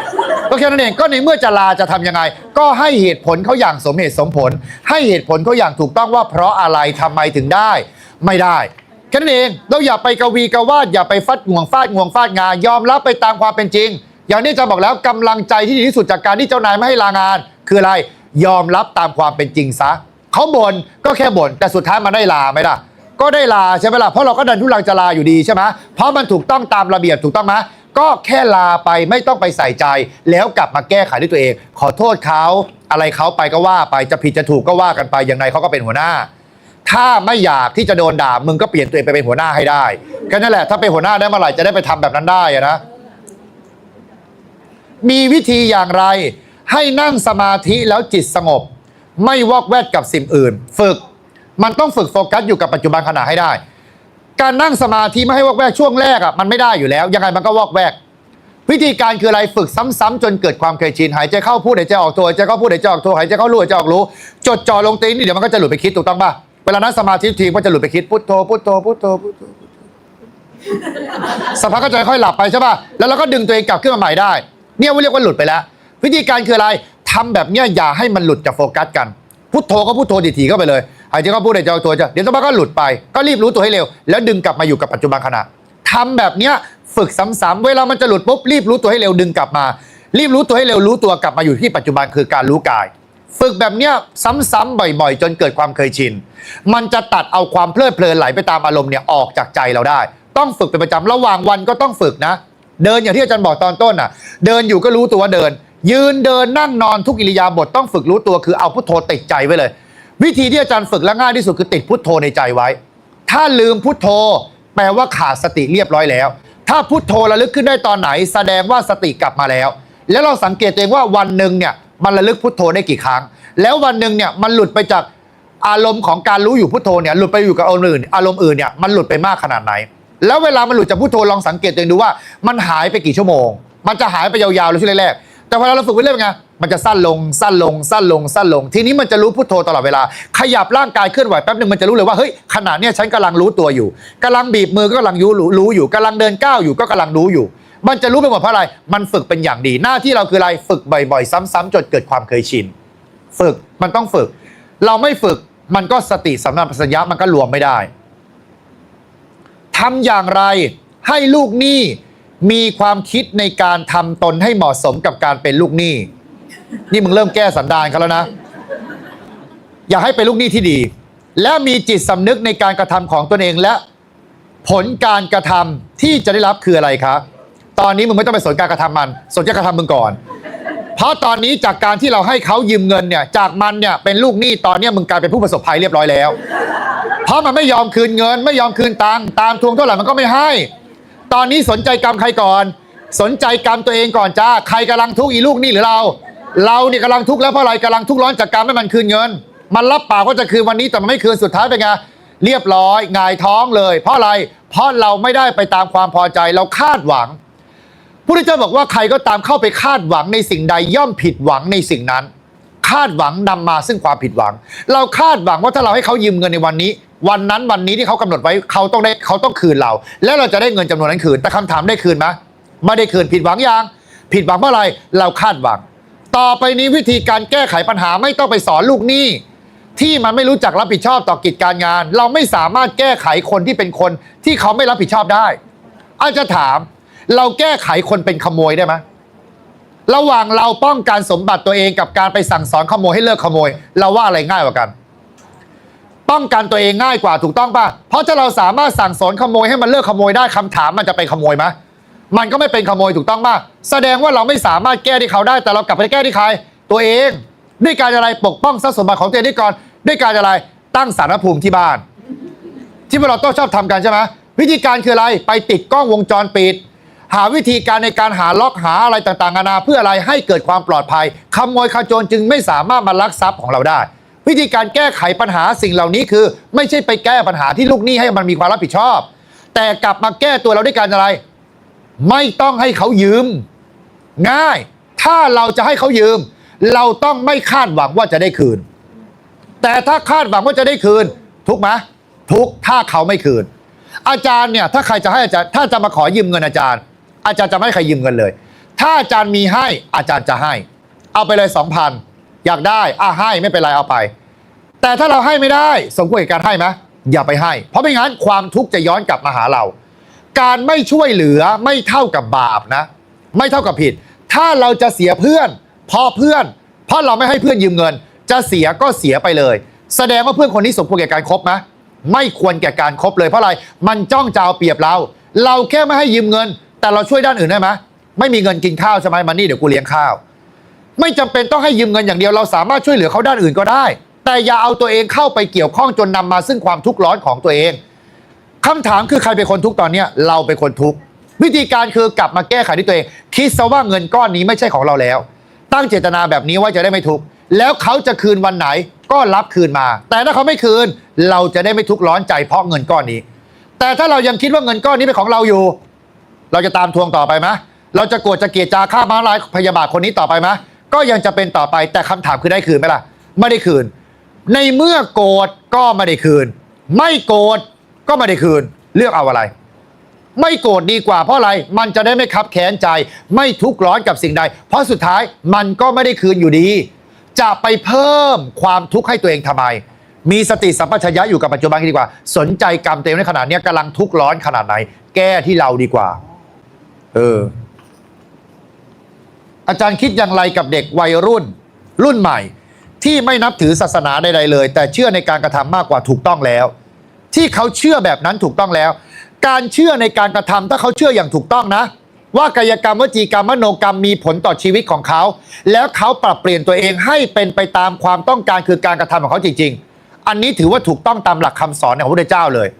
มันไม่เกี่ยวกับจำเป็นต้องนับถือศาสนาหรือไม่จำเป็นต้องนับถือศาสนาไม่เกี่ยวกับการกระทำเขาทำการกระทำหรือพฤติกรรมของเขาเนี่ยถูกต้องหรือเปล่าแค่นั้นเลยดังนั้นต่อให้เรานับถือศาสนาแต่เราไม่เคยจะเปลี่ยนแปลงตามหลักคำสอนของศาสนาเลยมีประโยชน์ไหมไม่มีประโยชน์ต่อให้เขาไม่นับถือศาสนาใดเลยแต่เขาเนี่ยสามารถนำหลักเกณฑ์หลักการหลักธรรมของทุกศาสนามาแก้ไขให้ตัวเองดีขึ้นกว่าเดิมได้ดีไหมอันนี้ดีเลยศาสนาแปลว่าคำสอนของใครของศาสดาของศาสนานั้นพุทธศาสนาคือศาสนาพุทธก็คือคำสอนของพระพุทธเจ้าแปลว่าผู้รู้ผู้ตื่นผู้เบิกบานโดยธรรมนี่คือคำสอนของสัมมาสัมพุทธะหลักสัจจะความจริงพุทธเจ้าเนี่ยสอนตามหลักสัจจะความจริงเราจึงต้องการนำหลักสัจจะความจริงหรือนำหลักเหตุหลักผลเนี้ยมาฝึกเรียนรู้ที่ตัวเองแต่คำถามเด็กในปัจจุบันเข้าใจคำว่าการกระทำหรือเปล่ามันไม่เข้าใจเพราะสุดท้ายเป็นไงมันก็ยังกระทำกรรมเลวอยู่ไหมก็ยังกระทำกรรมเลวแสดงว่าเขาไม่ได้เข้าใจเรื่องของอะไรกรรมหรือการกระทำแสดงว่ายังไม่ได้เข้าใจจริงๆดังนั้นหน้าที่เราไม่ต้องเอาศาสนาไปยัดเยียดให้เขาเพราะตัวเราเองก็ยังไม่เข้าใจว่าศาสนาคืออะไรเรายังไม่เข้าใจด้วยซ้ำว่าคำสอนพระเจ้ามีอะไรบ้างยังไม่สามารถปรับปรุงเปลี่ยนแปลงตัวเองโดยอาศัยคำสอนนั้นมาแก้ไขตัวเองได้ด้วยซ้ำดังนั้นอย่าไปยัดเยียดศาสนาให้กับใครวิธีการคืออะไรเอาเหตุผลไปบอกไปสอนเขาไม่ต้องพูดเรื่องว่า ศาสนานี่เป็นอย่างนี้ศาสนานี่เป็นอย่างนั้นไม่ต้องเอาความจริงไปบอกเขาเลยเมื่อเขาเข้าใจความจริงเข้าใจเหตุผลแล้วเขาเปลี่ยนแปลงตัวเองได้เขารู้ได้ว่าเฮ้ยเขาจะกลับมาถามเราอันนี้คำสอนของใครอ่ะทำไมมันรู้สึกซาบซึ้งจังเลยอันนี้คำสอนของใครเวลาลงมือทำจริงแล้วมันดีขึ้นอ่ะเป็นเพราะใครเขาจะเรียนรู้ศึกษาจากสิ่งนั้นเองจนที่สุดเขาจะเดินเข้าสู่หลักเกณฑ์หลักการของศาสนาหรือการเคารพศรัทธาในพระพุทธเจ้าได้ดังนั้นอย่าไปยัดเยียดความเชื่อใครจงอะไรบอกเขาไปตามหลักเหตุผลเปรียบเทียบให้ชัดเจนให้เหตุผลให้ข้อมูลให้ความรู้เขาไม่ต้องยัดเยียดค่อยๆแนะนำบอกกล่าวเขาไปตามเหตุตามปัจจัยเมื่อวันหนึ่งเขาเกิดความเข้าใจเขาจะแก้ไขตัวเขาเองแล้วกลับมามีความเชื่อความศรัทธาเองเราอย่าไปคิดว่าการทำศาสนาหรือการนับถือศาสนาคือการเดินทางไปวัดถวายกระป๋องสังฆทานกลับบ้านแล้วก็เรียกตัวเองว่าเป็นชาวพุทธไม่ใช่การทำนั้นได้บุญไหมย่อมได้บุญแต่พุทธศาสนามันละเอียดลึกซึ้งมากกว่านั้นมันเข้าไปถึงการใช้ชีวิตของเราในแต่ละวันในแต่ละเสี้ยววินาทีในแต่ละขณะจิตเพื่อให้เราใช้ชีวิตกิจการงานหน้าที่การงานการเงินของตัวเองเนี่ยได้อย่างมีความสุขอย่างประกอบด้วยเหตุและผลใครใช้ชีวิตในปัจจุบันได้อย่างมีหลักเกณฑ์หลักการหลักเหตุหลักผลคนนั้นจะมีความสุขใครใช้ชีวิตไม่อยู่บนหลักเกณฑ์หลักการหลักเหตุหลักผลคนนั้นจะมีความทุกข์ดังนั้นค่อยๆใช้ชีวิตตัวเองการที่เราจะแนะนำบอกกล่าวใครจะเปลี่ยนแปลงใครให้กลับมาเปลี่ยนแปลงตัวเองก่อนถ้าเราอยากให้คนอื่นได้ประโยชน์ของหลักธรรมทำประโยชน์ให้เกิดขึ้นกับตัวเองก่อนเมื่อประโยชน์เกิดขึ้นกับตัวเองแล้วจงนำประโยชน์นี้ไปบอกต่อกับคนอื่นด้วยแล้วมันจะมีอะไรมีน้ำหนักเพราะอะไรเราเปลี่ยนแปลงตัวเองได้แล้วมีวิธีจัดการกับความโกรธหรือความไม่พอใจยังไงได้บ้างคะเมื่อกี้พูดไปแล้วเนาะสอนไปแล้วก่อนหน้านี้ถ้าเงียบใส่บางทีเขาก็คิดว่าเรากวนถ้าโต้ตอบก็กลัวว่าจะบานปลายคือการที่เราเงียบเนี่ยคำว่ากวนเนี่ยมันไม่ได้กวนถ้าเราไม่สร้างเหตุวิธีการคือเงียบแล้วเราทำหน้ายังไงอะ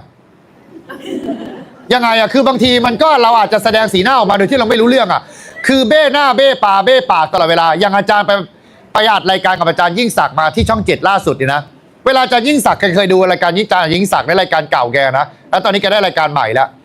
เวลาแกพูดเนี่ยแกจะจีบปากจีบคอทำหน้าทำตาอาจจะบอกว่าอาจารย์ยิ่งศักดิ์ปากเป็นอะไรเดี๋ยวขอกระโถนตีปากได้ไหมมันเห็นปากก็มันน่ารำคาญแล้วเกินนะมันจีบปากจีบคอคือบางทีไม่มีอะไรอะนะจิตใจดีมากแต่ปากนี่แหละในการที่จะหย่อนไปหาการกระทำมากเลยใช่ไหมมันเหมาะกับการที่จะโดนตีปากฉะนั้นวิธีการคืออะไรเราต้องกลับมาดูตัวเองว่าในขณะเรากำลังโกรธหรือเปล่าเรากำลังอาฆาตพยาบาทมาดร้ายในใจหรือเปล่าถ้ามันเกิดความโกรธความอาฆาตพยาบาทมาดร้ายมันจะเกิดอะไรขึ้นสีหน้ามันออกบางคนน่ะหน้าตามันออกชัดเจนเลยนะว่ามันไม่พอใจแต่ในใจมันเนี่ยพยายามจะควบคุมใจสุดๆเลยแต่หน้ามันออกมากเลยอะบางคนเป็นงานมือออกเวลาโกรธทำงานควบคุมตัวเองไม่ได้มันเพลินทำอะไรกำมือโดยไม่รู้ตัวหลายคนเนี่ยมีอาการแบบนี้โดยที่ตัวเองไม่รู้ตัวด้วยซ้ำว่าตัวเองเนี่ยกำลังทำอะไรอยู่มันไม่รู้เพราะอะไรมันเพลินหน้าที่เราคือตั้งสติมาอยู่กับกายแล้วเรารู้ตัวให้ได้ว่าในขณะนี้เรากำลังทำอะไรอยู่ก็กำลังเป็นอะไรอยู่เรากำลังฟังอะไรอยู่มันจะระงับยับยั้งจิตใจตัวเองได้มโนกรรมมันให้ผลหนักสุดนะใจเนี่ยมันจะเป็นตัวส่งผลไปที่กายกับวาจาอาจารย์ถามว่าถ้าเราจะคิดนอกใจสมมติคิดจะนอกใจใครสักคนหนึ่งคิดเฉยๆคิดอะไรคิดถึงผู้ชายหรือผู้หญิงคนหนึ่งเราคิดแล้วว่าเราจะนอกใจคนเนี้ยเราจะนอกใจแฟนเราเพราะเรารู้สึกชอบคนนี้จังเลยมันแค่ชอบในใจนะปรากฏมันชอบแบบเนี้ยเรื่อยๆแอบชอบเขาหลงรักเขาเสร็จแล้วปุ๊บปรากฏไอ้คนนั้นเนี่ยมันดันชอบเราด้วยมันมาเล่นด้วยกับเราเราคิดว่าเรารอดไหมไม่รอดเพราะอะไรในใจมันคิดชอบเขาเป็นทุนเดิมถูกต้องป่ะแล้วไม่ยอมตัดความคิดนี้ทิ้งสุดท้ายเราจะประพฤตินอกใจสามีภรรยาเราด้วยการไปคบกับเขาไหมหรือไม่มีปฏิสัมพันธ์กับเขาไหมมีแน่นอนถ้าเราอะไรไม่ระงับยับยั้งตัวเองเพราะเราชอบเป็นทุนเดิมอยู่แล้วมโนกรรมมันจึงหนักที่สุดเพราะอะไรมันจะดึงเราไปหาการกระทำทางกายคำพูดทางวาจาเริ่มไปแอบคุยกันเสร็จปุ๊บเป็นไงลอบไปได้เสียกันกายวาจาไปหมดเลยเพราะใจตัวเดียวดังนั้นฝึกฝนเวลาฝึกฝนให้ฝึกที่ใจแก้ที่ใจปรับเปลี่ยน mindset ปรับเปลี่ยนความคิดตัวเองแล้วการกระทำทางกายกับวาจามันจะออกมาหมดเลยมันจะออกมาตามความรู้สึกนึกคิดติดตึกทางใจของเราเองในห้องนี้มีใครอยากจะถามอะไรแบบส่วนตัวไหมแบบหมายถึงว่าขึ้นไมค์มีไหมมีหรือเปล่าเนาะ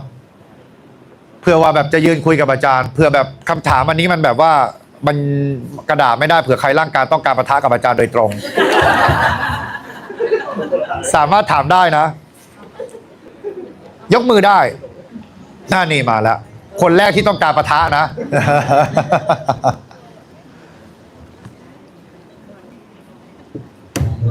นาะ ๆ แล้วผมนายเป็นขันติเกียรติมีคำถามที่อยากจะให้อาจารย์อธิบายในเรื่องขันติกับทีวิถ้าผู้ใดไม่ปฏิบัติตามหรือผู้ใดปฏิบัติตามจะมีผลแบบไหนครับให้อาจารย์อธิบายให้ฟังหน่อยครับ เรื่องขันติเหรอมีผลยังไงอย่างนี้เหรอวิธีการปฏิบัติ ผู้ที่ไม่ปฏิบัติกับผู้ปฏิบัติ อ๋อคนที่มีขันติเป็นเครื่องอดทนขูดเกลากิเลสตัวเองได้คนที่มีความอดทนจะทะเลาะกับใครได้ไหมไม่ได้จะเสียผลประโยชน์เพราะการที่ตัวเองเนี่ยสติแตกได้ไหมไม่ได้จะทำร้ายคนอื่นเพราะตัวเองควบคุมอารมณ์ตัวเองไม่ได้ไหมไม่ได้แต่คนที่มีความขันติเป็นเครื่องขูดเกลากิเลสไอ้คนที่ไม่มีขันติเป็นเครื่องขูดเกลากิเลสเป็นไงทะเลาะกับชาวบ้านไปเรื่อยเมื่อทะเลาะย่อมเกิดโทษเกิดภัยไหมย่อมเกิดโทษเกิดภัยเพราะอะไรมีการเบียดเบียนกันเป็นที่ตั้งคนที่โกรธตลอดเวลาจ้องแต่จะทำร้ายคนอื่นตลอดเวลาชีวิตเขาย่อมมีความสุขไหมไม่มีเพราะอะไรเขากำลังสุมไฟในตัวเองอยู่ตลอดเวลาการที่กดความเก็บกดเขาเรียกเก็บกดไว้อะไอ้พวกนี้ระบายออกไม่ได้เนี่ยความทุกข์มันจะหนักหนาสาหัสนะโกรธก็รู้สึกว่าทำอะไรใครไม่ได้เลยเขาเรียกว่าไม่ได้ระบายเพราะอะไรมันระบายอารมณ์ตัวเองออกไม่ได้บางคนใช้วิธีการระบายอารมณ์ด้วยกับวิธีการอะไรทำร้ายคนอื่นทำร้ายตัวเองด่าคนอื่นกลับนี่วิธีการหนึ่งในการระบายอารมณ์แต่วิธีการระบายอารมณ์ที่ดีที่สุดคืออะไรทิ้งอารมณ์นั้นไม่ต้องเก็บมารักษาไว้เอาอารมณ์อื่นไปชดเชยคืออารมณ์ฝ่ายกุศลเช่นอย่างที่อาจารย์บอกไปแล้วว่าความเมตตาเอาอารมณ์ของความเมตตาเนี่ยไปละลายอารมณ์ของความโกรธเกลียดอาฆาตพยาบาทมาดร้ายออกเอาอารมณ์ตัวนี้ออกดับอารมณ์ตัวนี้ออกคือสลายอารมณ์นี้ออกด้วยการมีเมตตาสงสารต่อบุคคลนั้นเป็นที่ตั้งหน้าที่เราคือทำแค่นี้ฝึกเพราะฉะนั้นคนที่มีความอดทนย่อมมีความสุขในปัจจุบันและไม่สร้างความเบียดเบียนเดือดร้อนทั้งตนเองและผู้อื่นแต่คนที่มีความอดทนย่อมนำมาซึ่งความเดือดเนื้อร้อนใจแก่ตนเองและผู้อื่นเสมอเมื่อเบียดเบียนเดือดร้อนผู้อื่นผู้อื่นก็จะกลับมาละเบียดเบียนเดือดร้อนเราด้วยเพราะมันก็มีสันดานแบบเดียวกันกับเราไงคือเมื่อเราเบียดเบียนมันก็เบียดเบียนเรากลับเป็นปัญหามันจบไหมไม่จบไม่สิ้นดังนั้นขันติคือเครื่องอดทนย่อมดีกว่าคนที่ขาดสติอยู่แล้วเพราะฉะนั้นหน้าที่เราคือฝึกมีขันติคือเครื่องอดทนให้ได้เนาะมีไหมฮะอะไรนะฮีรีอ๋อฮีรีโอตปะฮีรีเนี่ยแปลว่าละอายชั่วโอตปะเนี่ยแปลว่ากลัวเกรงกลัวต่อความบาปฮีรีโอตปะละอายชั่วกลัวบาปละอายชั่วกลัวบาปยังไงเช่นเรากำลังจะฆ่าสัตว์เราเกิดความละอายขึ้นมาว่าเฮ้ยการฆ่าสัตว์เนี่ยมันไม่ควรในการทำแล้วเราก็รู้สึกเกรงกลัวต่อวิบากกรรมที่จะเกิดขึ้นถ้าเราจะฆ่าสัตว์ตัวนี้วันหนึ่งจะมีวิบากกรรมในการมีใครมาฆ่าเราตายไหมนี่เรียกว่ากลัวต่อความบาปฮิริคือละอายที่จะทำในสิ่งนี้ถ้าทำแล้วเนี่ยมันเกิดความละอายตลอดเวลาโอตปะคือกลัวต่อภัยเวรที่จะเกิดขึ้นข้างหน้าว่าถ้าเราทำสิ่งนี้ภัยเวรจะเกิดอะไรขึ้นเหมือนเราทำงานถ้าเราไม่ทำงานด้วยความซื่อสัตย์สุจริตเราจะเริ่มมองเห็นอะไรโทษของมันถ้าเราโดนไม่ซื่อสัตย์สุจริตจะโดนจับก็ได้โดนออกจากราชการก็ได้เนี่ยเรียกว่ามองเห็นโทษเมื่อเรามองเห็นโทษเราจะลงมือทำในสิ่งนั้นไหมไม่ทำเพราะอะไรมันเป็นความผิดที่จะนำมาซึ่งโทษภัยเหล่านั้นได้นี่เรียกว่าความเกรงกลัวต่อบาปละอายคือเราละอายต่อหน้าที่การงานที่ตัวเองเนี่ยปวารณาตัวไว้ประกาศตัวว่าเราจะทำงานด้วยความซื่อสัตย์สุจริตแต่ถึงเวลาเราทำนะไม่ทำมันก็ถึงซึ่งอะไรความละอายเลยไม่กล้าทำในสิ่งนั้นเนี่ยแหละคือฮิริโอตปะพวกเราทุกคนควรมีฮิริโอตปะเป็นที่ตั้งจริงๆเรามีกันทุกคนแต่มีมากมีน้อยแตกต่างกันบวกกับในขณะนั้นเรามีสติสัมปชัญญะในการที่จะมีฮิริโอตปะไหมฮิริโอตปะเนี่ยเป็นฝ่ายกุศลความละอายชั่วกลัวบาปเนี่ยมันเป็นความเพียรอย่างยิ่งนะที่มันจะสามารถเกิดในตัวนี้ขึ้นมาได้หน้าที่เราคืออะไรต้องฝึกให้ตัวเองมีสติเยอะๆเมื่อเรามีสติเป็นที่ตั้งไอฮิริโอตปะจะเกิดขึ้นได้ความละอายจะเกิดขึ้นได้เช่นเราไปทำผิดอะไรมาแล้วไม่กล้าบอกหัวหน้างานเลยปกปิดเก็บบังซ่อนเล้นมันไว้เพราะอะไรเพราะเรากลัวต่อความผิดนั้นเนี่ยก็เรียกว่าความกลัวแต่ไม่ใช่ฮิริโอตปะเพราะอะไรเป็นฝ่ายอกุศลด้วยการอะไรเราพยายามหลีกเลี่ยงเขาจับได้เราก็เลยพยายามโกหกแถไถไปเรื่อยเพื่อที่จะหลบเลี่ยงปัญหาเหล่านั้นอันเนี้ยละอายชั่วกลัวบาปเหมือนกันนะแต่ยังขาดความละอายกลัวมองเห็นโทษเห็นภัยแล้วแต่ไม่มีความละอายคือยังลงมือในการอะไรโกหกต่อไปเห็นไหมมันมีโอตปะบางทีก็มีโอตปะแต่ไม่มีฮิรินะบางทีก็มีฮิริแต่ขาดโอตปะมาแล้วแต่ว่าในขณะนั้นเราจะขาดอะไรจะมีอะไร บางคนเนี่ยขาดทั้งหิริทั้งโอตตัปปะขาดพร้อมกันเลยละอายก็ไม่มีกลัวบาปก็ไม่มีลงมือทำทุกอย่างด้วยขาดความละอายแต่คนโกหกในการหนีโทษหนีภัยตัวเองเนี่ยบางทีมันกลับมานั่งละอายทีหลังนะไม่น่าทำเลยว่ะไม่น่าพูดโกหกไปเลยว่ะไม่น่าทำสิ่งนี้เลยว่ะไม่น่าทำเนี่ยความละอายมันเกิดขึ้นแต่มันเกิดหลังจากอะไรหลังจากลงมือทำไปแล้วแต่ยังดีนะมันยังมีความละอายเกิดขึ้นหลังจากทำเพราะอะไรมันจะสำรวมระวังมากขึ้นว่าครั้งหน้าควรทำหรือไม่ควรทำไม่ควรทำถูกต้องไหมอย่างน้อยความละอายได้เกิดขึ้นแล้วฮิริความละอายมันเกิดขึ้นแล้วเขาเริ่มเกรงกลัวว่าผลของการกระทำจะได้รับเมื่อไหร่จะได้รับตอนไหนเขาเริ่มเกิดความกลัวครั้งต่อไปเนี่ยเขาจะสำรวมระวังในการให้ตัวเองเนี่ยไม่กลับไปทำสิ่งเหล่านั้นอีกดังนั้นอย่างนี้ก็เรียกว่ากุศลแต่อะไรมันเกิดขึ้นได้ช้าเท่านั้นเองเราก็ต้องฝึกทำอะไรทำให้มันเกิดขึ้นได้เร็วขึ้นเรื่อยๆเร็วขึ้นเรื่อยๆจนที่สุดเนี่ยมันเกิดขึ้นก่อนอะไรเกิดขึ้นก่อนที่เราจะทำจริงๆอย่าให้มันเริ่มต้นในการทำให้มันเกิดขึ้นแล้วรีบร้อนในการอะไรแก้ไขให้เร็วเฮ้ยเราถึงกี่โมงเนี่ยบ่ายสองเนาะเอาเลยค่ะคือจะสอบถามเขาเลยว่าของเจ้าค่ะพยายามที่จะสวดมนต์ตอนกลางคืนจะว่าตอนกลางคืนแล้วทีนี้พอสวดแล้วมันมีความรู้สึกก็เหมือนตัวตัวเหมือนก็เหมือนมันหิวก็เลยมีความรู้สึกว่าไม่กล้าที่จะสวดต่อก็เลยต้องเหมือนต้องมีเพื่อนมาอยู่ด้วยตลอดถ้าสมมติว่าถ้าไม่มีเพื่อนจะไม่กล้าก็เลยว่าอยากจะรู้ว่ามันเกิดเพราะอะไรสวดมนต์แล้วเป็นยังไงนะรู้สึกว่ากลัวมันเหมือนหิวเหมือนจะมีใครมาอยู่ข้างๆให้นั่งนอนแล้วมีไหมมึงคิดไปเองมึงหลอนแล้วไม่ได้กินอะไรเข้าไปก่อนสวดมนต์ใช่ไหมเพราะว่าไม่ได้สวดคนเดียวทุกวันนี้เลยต้องมีคนนั่งด้วยถึงจะได้สวดลองฝืนหรือยังฝืนที่จะสวดคนเดียวแล้วไม่ต้องหวาดกลัวต่อสิ่งใดว่าจะมีใครมานั่งหรือไม่มีใครมานั่งเคยฝืนไหมต้องลองฝืนดูลองฝืนดูว่าในขณะที่เราฝืนไปด้วยอำนาจในความกลัวแล้วคิดว่าจะมีใครเนี่ยมาเห็นอะไรเราหรือมานั่งอยู่ข้างๆเราเนี่ยก็ขอหวยมาเลยดีซะอีกในขณะที่เรากำลังสวดมนต์อยู่ถ้ามันมีจริงนะแต่คำถามคือมันมีจริงไหมล่ะมันก็ไม่ได้มีจริงดังนั้นลองฝืนตัวเองตัดความกลัวตัวเองความกลัวเนี่ย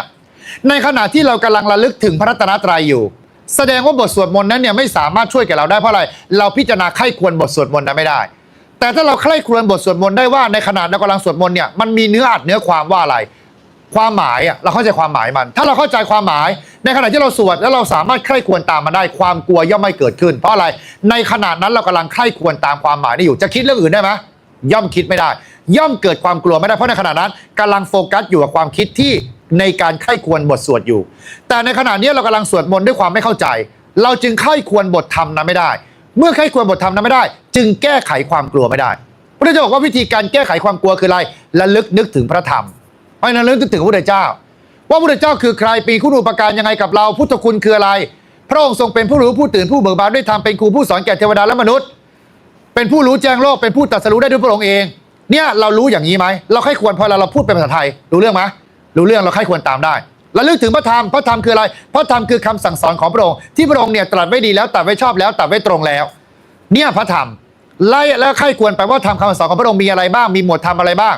แล้วลึกถึงพระสงฆ์คือเนื้อนาบุญแก่โลกไม่มีนาบุญอื่นยิ่งกว่าเป็นผู้ปฏิบัติตรงปฏิบัติดีปฏิบัติตรงปฏิบัติชอบ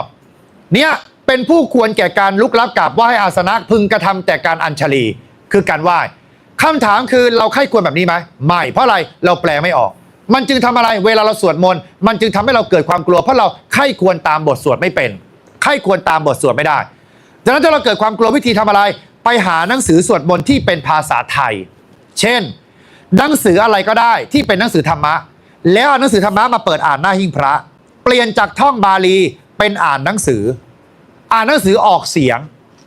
เราจะเข้าใจไหม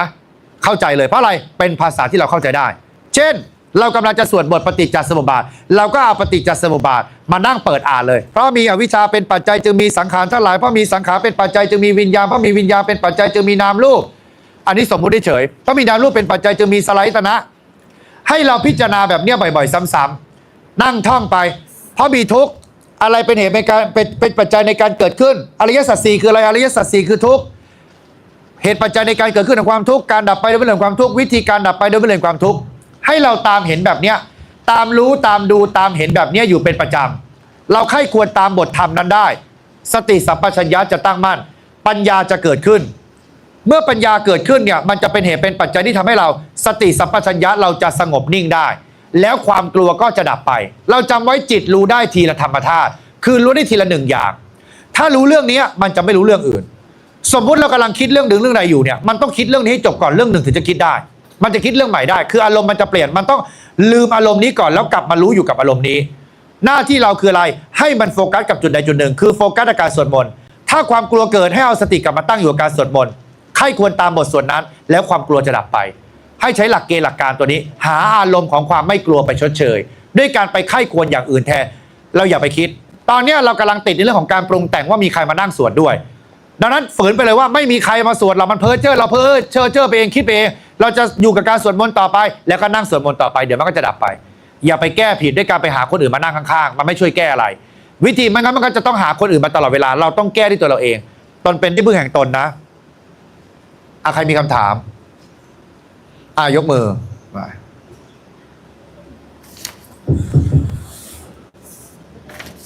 สวัสดีค่ะอาจารย์อยากจะสอบถามค่ะว่าคนเราเนี่ยมีเทวดาประจำตัวประจำอะไรไหมคะ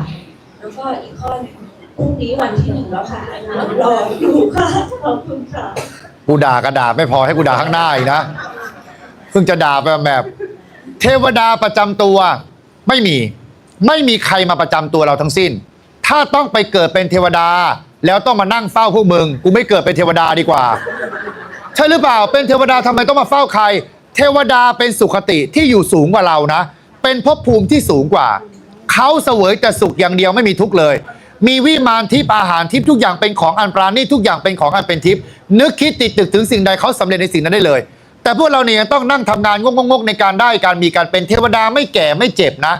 เทวดาเนี่ยรอตายอย่างเดียวคืออะไรพ้นจากภพของเทวดาแต่เรายังต้องเกิดต้องแก่ต้องเจ็บต้องตายนะยังต้องร้องไห้น้ำตาไหลพัดผ้าผิดหวังจากของมันเป็นที่รักเทวดาไม่ต้องมีอะไรพวกนี้นะเพราะว่าอะไรเสวยความสุขอย่างเดียวจนกว่าจะพ้นอัตภาพของเทวดามาดังนั้นเทวดาไม่มีมาเฝ้าประจำตัวใครเขาอยู่ในโลกของเขาในภพภูมิของเขาแต่เราสร้างเหตุปัจจัยด้วยการทำอานิสงส์ของการเจริญเมตตาอยู่เป็นประจำเจริญเมตตาไปในทิศทั้ง4ทิศทั้ง6เจริญเมตตาไปในทั่วแดนโลกธาตุพระพุทธเจ้าบอกว่าหนึ่งในอานิสงส์นั้นเนี่ยคือเทวดาจะตามเฝ้ารักษาเราคำว่ารักษาในบริบทนี้เนี่ยคือรักษาจากมนุษย์ไม่ใช่เฝ้ารักษาเราทำให้เรามีเงินมีทองประสบความสำเร็จไม่ใช่เขาเฝ้ารักษาเราจากมนุษย์ทั้งหลายมนุษย์คือสิ่งอะไรสิ่งที่ไม่ใช่มนุษย์เช่นมารผู้บาปจะต้องคอยทำร้ายเราเทวดากลุ่มนี้จะคอยป้องกันรักษาคุ้มครองเราเพราะเราเนี่ยคอยเจริญเมตตาสิ่งเนี้ยตลอดเวลาเนี่ยเป็นหนึ่งในอานิสงส์นั้นแต่เขาไม่มาประจำเรานะ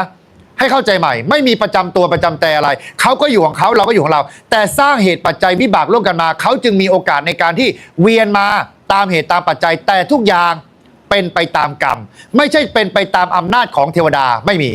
เทวดาก็ไม่สามารถดลบันดาลให้เราเป็นไปตามความพอใจของใครได้ไม่ได้เราไปอ้อนวอนร้องขอรอผลดลบันดาลกับเทวดาเทวดาก็อวยพรเราไม่ได้ทำไม่ได้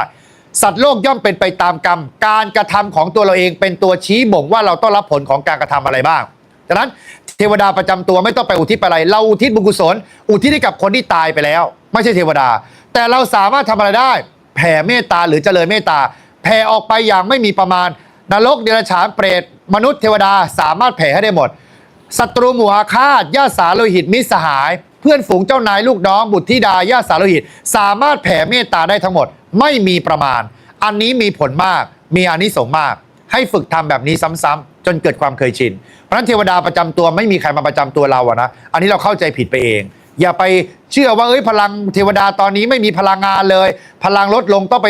แผ่เมตตาไปทำบุญให้เทวดามีกำลังหน่อยนะเทวดาไม่มีกำลังว่ะเทวดาต้องกินวิตามินหรือเปล่ากูอยากรู้เหมือนกันนะ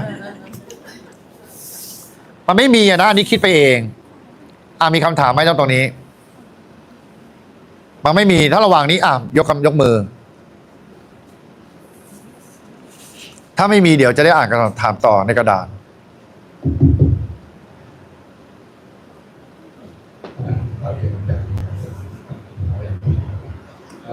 อยากจะเรียนถามอาจารย์คำว่าหลุดพ้นนะครับหลุดพ้นหลายอย่างนะครับเพราะว่าบางคนเนี่ยต้องการหลุดพ้นบางคนก็ไปฆ่าตัวตายบางคนก็วิธีหลุดพ้น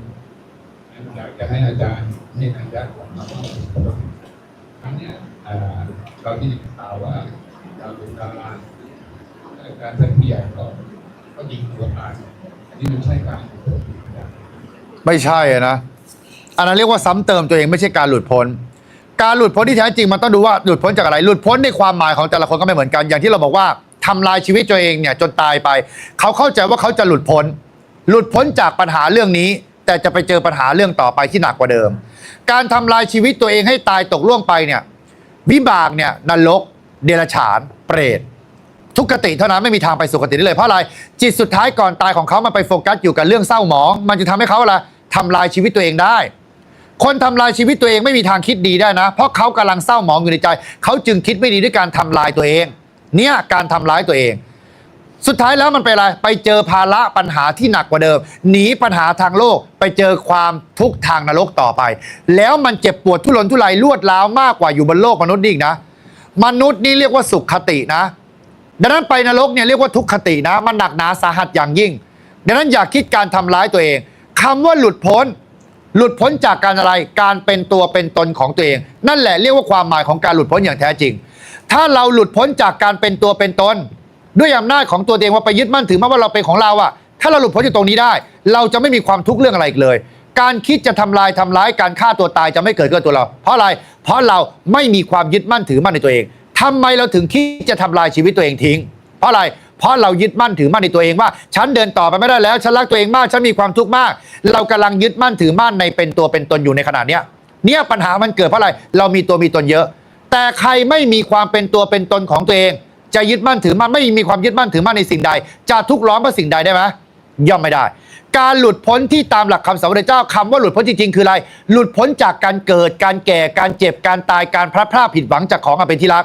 ใครหลุดพ้นจากอัตตาตัวตนการยึดมั่นถือมั่นในตัวกูของกูได้ในตัวเองของตัวเองได้เนี่ยเรียกว่าการหลุดพ้นจากสังสารวัฏทั้งหลายหลุดพ้นจากขันธ์ทั้ง5ที่เป็นกองทุกข์หลุดพ้นจากอุปทานคือความยึดมั่นถือมั่นในทุกๆสิ่งว่าเป็นของเราพระพุทธเจ้าจึงสอนให้เรามองเห็นในความเป็นจริงว่าเนตังมะมะนั่นไม่ใช่ของเราเนโสหามัสมินั่นไม่ใช่เป็นเรา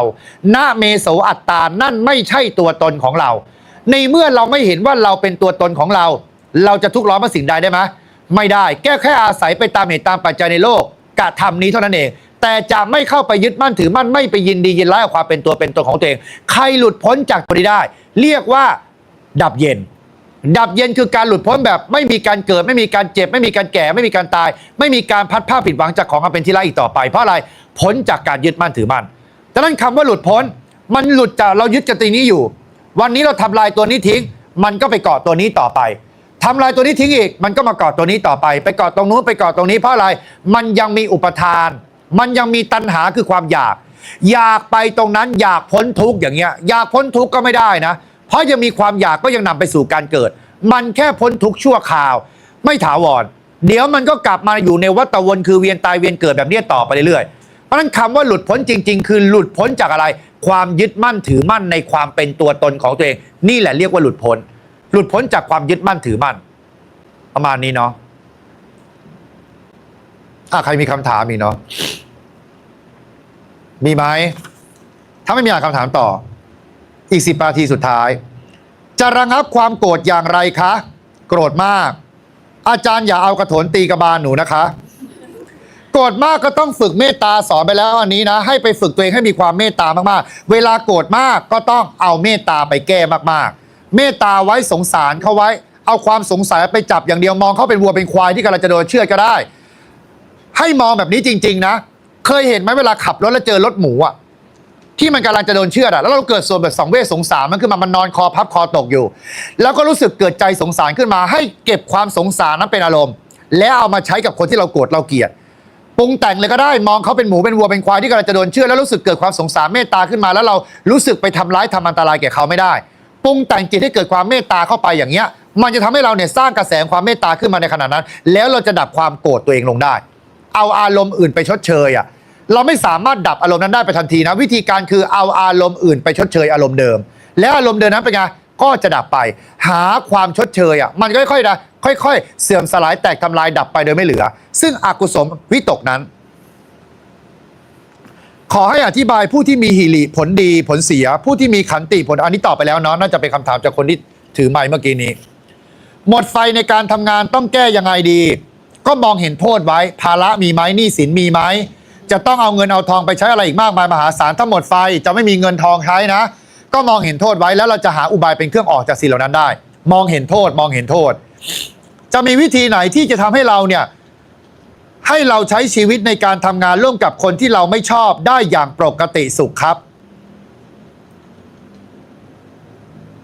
อันนี้ตอบไปแล้วเนาะอยู่กับคนไม่ชอบน่าจะบรรยายไปเรียบร้อยแล้วสมาธิกับวิปัสสนากรรมฐานสมาธิคือความสงบวิปัสสนากรรมฐานวิปัสสนาเนี่ยคือปัญญากรรมฐานเนี่ยคือฐานที่ตั้งแห่งการงานคำมันปะปนไปหมดเลยเห็นไหมสมาธิกับวิปัสสนาสมถะวิปัสสนาต่างกันอย่างไรวิธีการปฏิบัติโอเคสมาธิหรือความสงบเนี่ยก็คือการอิ่มอยู่ในอารมณ์อันเดียวเช่นการหายใจเข้ารู้หายใจออกรู้ไม่คิดอย่างอื่นรู้แค่ลมหายใจอย่างเดียวไม่หลุดไปคิดเลยเมื่อหลุดไปคิดปุ๊บรีบรู้ตัวแล้วกลับมาอยู่กับลมหายใจเข้าออกเหมือนเดิมนี่เรียกว่าการฝึกสติการฝึกสติเนี่ยจะนำไปสู่สมาธิได้สติตั้งมั่นเมื่อไหร่สมาธิจะเกิดสมาธิเนี่ยมันเป็นเรื่องของฌาน1 2 3 4ฌาน1ละนิวรณ์5ได้วิตกวิจารปิติสุขจะเกิดขึ้นนิวรณ์5คือการมฉันทะพยาบาทถีนมิทะอุทธัจจะกุกุจจาวิจิกิจฉาไอ้ตัวนี้เรียกว่ากามพยาบาทและเบียดเบียนเช่นเวลาเรากำลังนั่งสมาธิอยู่รู้ลมหายใจเข้ารู้ลมหายใจออกเรากำลังเรียกว่านั่งสมาธิใช่ไหมแต่ขณะนั้นมันกำลังฝึกสติอยู่นิวรณ์5ตัวการมฉันทะคือความพอใจในกามนั่งสมาธิก็นึกพอใจตรงนู้นกระเป๋าแบรนด์เนมตรงนี้เสื้อผ้าตรงนั้นอาหารอร่อยตรงนี้มาคิดไปเรื่อยนี่เรียกว่าคิดในสิ่งที่ชอบทั้งหมดเรียกว่าการมฉันทะการมฉันทะพยาบาทเวลานั่งสมาธิอยู่ก็เกิดโกรธเกลียดอาฆาตพยาบาทมาดร้ายคนนู้นคนนี้ขึ้นมาในใจมันผุดขึ้นมาในขณะนั่งสมาธิถีนมิทะนั่งอยู่ก็เกิดความง่วงเหงาหาวนอนอุทธัจจะกุกุจจาความฟุ้งซ่านความรำคาญคิดไม่หยุดไม่ถอยคิดอยู่นั่นน่ะแล้วก็เกิดความรำคาญขึ้นมาว่าทำไมไม่หยุดคิดสักทีวิจิกิจฉาความลังเลสงสัยในการที่เราเนี่ยกำลังภาวนาอยู่แสงอะไรอ่ะสีอะไรอ่ะทำไมตัวโยกทำไมตัวเบาทำไมตัวโครงเนี่ยมันสงสัยไปหมดในขณะที่ตัวเองกำลังนั่งสมาธิอยู่เนี่ยนิวรณ์5ต้องละให้ได้ถ้าเราดับเครื่องขวางกั้นความสงบได้ปฐมฌานจะเกิดก็จะเกิดเป็นสมาธิเกิดขึ้นได้คือตั้งมั่นเรียกว่าฌานฌานเนี่ยคือการเพ่งในสิ่งใดสิ่งหนึ่งให้มันจดจ่ออยู่กับสิ่งนั้นด้วยอารมณ์อันเดียวเช่นเกาะอยู่กับความสุขในขณะนั้นนี่ก็อยู่ในอารมณ์อันเดียววิปัสสนาคือการเห็นตามความเป็นจริงไม่เข้าไปแทรกแซงสภาวะนั้นแค่พิจารณาไปตามความเป็นจริงว่าทุกอย่างเนี่ยเดินสู่ความเสื่อมสลายแตกทำลายไปเป็นธรรมดายอมรับตามความเป็นจริงนะว่าไม่ใช่เป็นเรานะไม่ใช่ตัวตนของเรามันเกิดขึ้นตั้งอยู่ดับไปเป็นธรรมดาสิ่งใดไม่เคยมีมาก็มีมาแล้วสิ่งใดมีมาแล้วเดี๋ยวมันก็ดับไปเนี่ยเพราะมีสิ่งนี้เป็นปัจจัยสิ่งนี้ย่อมเกิดขึ้นได้มีเหตุต้องมีผลตามมาเสมอเมื่อมีผลก็ต้องสร้างเหตุต่อไปเนี่ยเรียกว่าการยอมรับตามความเป็นจริงทุกอย่างมันเดินสู่ความเสื่อมสลายแต่ทำลายนะเราไม่สามารถยึดมั่นถือมั่นทุกอย่างว่าเป็นตัวตนจริงของเราได้นะทุกอย่างเดินสู่ความเสื่อมทุกอย่างเดินสู่ความไม่ใช่ตัวตนของเราเนี่ยถ้าเราพิจารณายอมรับตามความเป็นจริงแบบนี้ได้เรียกว่าวิปัสสนาถ้าจะลึกกว่านั้นก็เช่นเราพิจารณาผมขนเล็บฟันหนังเนื้อเอ็นกระดูกตับไตไส้พุงอาหารใหม่อาหารเก่าเป็นของปฏิกูลเป็นของเป็นมูดเป็นโคตรเป็นของที่ทนอยู่ไม่ได้ตั้งอยู่ไม่ได้ผมเราเคยดกดำในปัจจุบันวันหน้าก็กลายเป็นผมงอกผมขาวไม่สามารถตั้งทนอยู่ได้เมื่อก่อนเราผิวเต็งผิวตึงแต่ปัจจุบันนี้เราผิวเหี่ยวผิวย่นเพราะอะไรมันเดินสู่ความเสื่อมสลายแตกทำลายไปเป็นธรรมดาเนี่ยเรียกว่าตัววิปัสสนาหรือปัญญาต่างกันอย่างนี้นะวิธีการปฏิบัติก็คือฝึกสมถะก่อนฝึกให้ตัวเองเนี่ยมีความสงบในปัจจุบันเมื่อมีความสงบแล้วให้ไปออกด้านวิปัสสนาคือปัญญาค่อยไปตามดูตามรู้ตามเห็นไปตามความเป็นจริงว่าทุกอย่างไม่ใช่ตัวตนของเราไปตามเห็นการเกิดดับของจิตต่อไปประมาณนี้เนาะอันนี้น่าจะเป็นคำถามสุดท้ายเนาะองค์พระสัมมาสัมพุทธเจ้าบัญญัติไว้ว่าเมื่อตายไปแล้วจิตวิญญาณจะไปเกิดใหม่ทันทีอันนี้พุทธเจ้าไม่น่าพูดนะอันนี้น่าจะเข้าใจผิดวิญญาณไม่ใช่ตัวไปเวียนว่ายตายเกิดนะครั้งหนึ่งเนี่ยสาติเกวัตบุตรเคยโดนพระพุทธเจ้าตำหนิว่าตัวเองเนี่ยไปพูดว่าวิญญาณเนี่ยเวียนว่ายตายเกิดพระพุทธเจ้าบอกว่าเธอเนี่ยเป็นโมฆะบุรุษไปเข้าใจว่าวิญญาณเนี่ยเป็นตัวเวียนว่ายตายเกิดพระพุทธเจ้าเคยตรัสกับเธอที่ไหนจงพูดมาตอบไปได้เธอได้ยินได้ฟังจากพระพุทธเจ้าจริงไหมสาติบอกได้ยินเธอได้ยินจากไหนเธอกล่าวตู่เราได้คำไม่จริงเราไม่เคยพูดในเมื่อวิญญาณเป็นปฏิจจสมุปปนธรรมอาศัยเหตุในการเกิดขึ้นตั้งอยู่แล้วดับไปจะบอกว่าวิญญาณเนี่ยเวียนว่ายตายเกิดไม่ถูกต้องอันนี้ผิด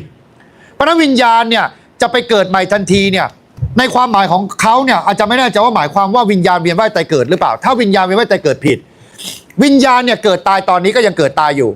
เรามีอารมณ์โกรธวิญญาณโกรธเกิดวิญญาณพอเวลาเราโกรธดับวิญญาณความโกรธที่เข้าไปรู้แจ้งความโกรธก็ดับไปด้วยวิญญาณตายไปแล้วหนึ่งสักพักหนึ่งความสุขเกิดขึ้นวิญญาณแห่งความสุขเข้าไปรู้ความสุขวิญญาณความสุขตั้งอยู่วิญญาณความสุขดับไปอารมณ์เฉยๆเกิดขึ้นอีวิญญาณตัวนั้นดับไปแล้ววิญญาณตัวอื่นเกิดขึ้นใหม่แล้ววิญญาณจึงเกิดดับตลอดวันตลอดคืนไม่เคยหยุดเกิดหยุดดับแล้วไม่ใช่วิญญาณตัวเดิมหมดเลยแค่วิญญาณเนี่ยเป็นแค่เพียงอะไรผู้รู้แจ้งในอารมณ์นั้นๆรู้เสร็จแล้วอารมณ์ตัวนี้ดับไปวิญญาณก็ดับตามอารมณ์นั้นไปด้วยเมื่ออารมณ์ใหม่เกิดขึ้นวิญญาณกระโดดเข้าไปรู้อารมณ์นี้แล้วอารมณ์ดับไปวิญญาณก็ดับไปด้วยจิตที่ผูกวิญญาณที่ผูกติดกับอารมณ์เรื่องด้านความเพลินตัวนี้จะเรียกว่าจิตจะไปผูกติดกับวิญญาณไว้ไอ้วิญญาณเนี่ยจะไปผูกติดกับอารมณ์แนวหนึ่งแล้วผูกติดไปนานเพลินไปนานอย่างเงี้ยตัวนี้จะเรียกว่าจิตแล้วมันผูกติดแล้วสักพักหนึ่งอารมณ์ตัวนี้ดับไปไอ้จิตตัวนี้ก็ดับไปด้วยเพราะฉะนั้นที่พระพุทธเจ้าบอกว่าที่เราถามว่าเมื่อตายแล้วไปเกิดใหม่ทันทีเนี่ยต้องใช้ว่าไปเกิดใหม่สัตว์เนี่ยเป็นตัวไปเกิดไปตายไม่ใช่วิญญาณไปเกิดไปตายสัตว์เป็นตัวไปเกิดไปตายคืออุปทานขันธ์เป็นตัวนำไปสู่การเกิดคือตัณหาดังนั้นคำว่าเกิดใหม่ทันทีใช่ไหมใช่ตายแล้วเกิดทันทีอยากทราบว่าทำไมหลังจากตายไปแล้ว3 วัน7 วันเราจึงเห็นวิญญาณหรือจิตนั้นมาปรากฏให้เราเห็นไม่ใช่อันนี้ก็ผิดอีกมันผิดหลายชั้นการที่เราไปเห็นวิญญาณหลอกหลอนเราสมมุติมีคนตายในห้องประชุมนี้แล้วเป็นวิญญาณมาหลอกแล้วเราเดินเข้ามาแล้วเราก็เห็นวิญญาณวับแวมไอ้ตัวเนี้ยมันไม่ใช่คนที่เขาตายในที่นั้นไอ้คนที่เขาตายที่เขาไปเกิดแล้วเกิดใน5 คติที่ไปนรกเดรัจฉานเปรตมนุษย์เทวดาแต่คำถามไอ้ที่อยู่นะคือใครถ้ายกตัวอย่างง่ายๆก็เป็นกลุ่มของเทวดาพระพุทธเจ้าเรียกว่าอมนุษย์เทวดาพวกนี้เป็นเทวดาที่มีความเห็นผิดอยู่ตามไหนตามเสาบ้านเสาเรือนมันอาศัยอยู่ตามทุกที่มันอยู่ในทุกอนูที่เราอยู่เนี่ยเรียกว่าเทวดาเป็นเทวดาที่ไม่มีโภคทรัพย์ของตนเองเทวดามีหลายกลุ่มหลายประเภทนะเทวดาที่อยู่บนสวรรค์พวกนี้เสวยสุขทิพย์วิมานทิพย์อาหารทิพย์เช่นจตุมหาราชิกาดาวดึงยามาดุสิตนิมมานดารณีปรมินทร์นิตวัสสวัตีพวกนี้เป็นเทวดาชั้นกามภพและก็จะมีเทวดาที่ละเอียดขึ้นไปอีกแต่เป็นเทวดากลุ่มรูปภพกับเทวดากลุ่มอารูปภพพวกรูปภพก็เป็นพวกเทวดาที่มีฤทธิ์พวกพรหมกายิกาเป็นพวกได้ปฐมฌานทุติยฌานตติยฌานจตุตฌานฌาน4ฌานพวกที่เป็นอารูปภพเนี่ยก็จะเป็นเทวดาอีกกลุ่มหนึ่งที่เป็นเทวดาที่ไม่มีรูปก็ผู้ที่ได้สมาธิระดับที่เรียกว่าอากาสานัญจาวิญญาณัญจาอากินจัญญาเนวสัญญานาสัญญาพวกนี้จะเป็นอรูปคือไม่มีรูปเงียบสงบนิ่งไปไม่รับรู้อะไรกับใครเลยเงียบไปเลยในกีบเมฆไปเลยแล้วอยู่ยาวมากดังนั้นเวลาที่เราเข้าใจเนี่ยเทวดากลุ่มนี้จะเป็นเทวดากลุ่มอยู่ข้างบนเราคิดว่าข้างบนยังว่าเทวดาแต่ไอตัวที่อยู่ข้างล่างเนี่ยเป็นเทวดาที่ไม่ได้ทำพวกทรัพย์ใหญ่มาเป็นเทวดาที่เหมือนแบบสมมติก่อนเราตายเราเคยทำเร็วทำชั่วมาเยอะแยะแต่จิตสุดท้ายก่อนตายได้คิดกุศลได้ความลาดเอียงเทเอียงในตลอดสังสารวัฏยาวนานเนี่ยเราทำดีมากกว่าชั่วแต่ชาติเนี่ยมันชั่วมากกว่าดีแต่ตลอดสังสารวัฏที่ยาวนานหลายชาติหลายภพหลายชาติเราทำดีไว้หนักกว่าเวลาก่อนตายเนี่ยน้ำหนักของความดีมันจึงลาดเอียงเทเอียงทำให้เราเนี่ยคิดกุศลได้ก่อนตายแต่ทีนี้ไอ้โภคทรัพย์เราไม่มีในปัจจุบันตายไปดันไปเกิดเป็นเทวดาเพราะอะไรจิตสุดท้ายก่อนตายคิดกุศลได้ก็ไปเกิดเป็นเทวดาทีนี้เป็นเทวดาประเภทไหนไม่มีโภคทรัพย์ติดตัวเลยก็เลยมาเป็นเทวดาอะไรอาศัยอยู่ตามต้นไม้บ้างเขาเรียกว่าลูกเทวดาเทวดาที่อยู่ตามเสาบ้านเสาเรือนบ้างอาศัยลูกอะไรป่าช้าที่ว่าลอมฟานเจดีอาศัยสิ่งเหล่านี้ในการอาศัยอยู่พอเวลาเทวดาพวกนี้บางกลุ่มเป็นเทวดาดีเพราะเหมือนมนุษย์มีดีมีเลวถูกต้องป่ะบางเทวดาเป็นกลุ่มเทวดาพิเรน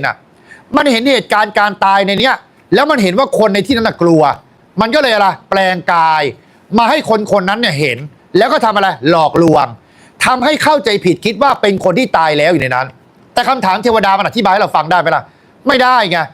เราจึงมีความเห็นผิดเข้าใจผิดคิดว่าคนที่ตายเนี่ยกลับมาหลอกมาหลอนหรือวิญญาณอย่าวงเวียนอยู่ไม่ได้ไปเกิดแต่พระพุทธเจ้าบอกไม่ใช่เห็นผิดนั่นคือเขาไปเกิดแล้วเขาได้อัตภาพใหม่แล้วแต่ที่เราเห็นอยู่เนี่ยเราโดนหลอกอยู่ที่นั้นเขาเรียกว่าผีหลอก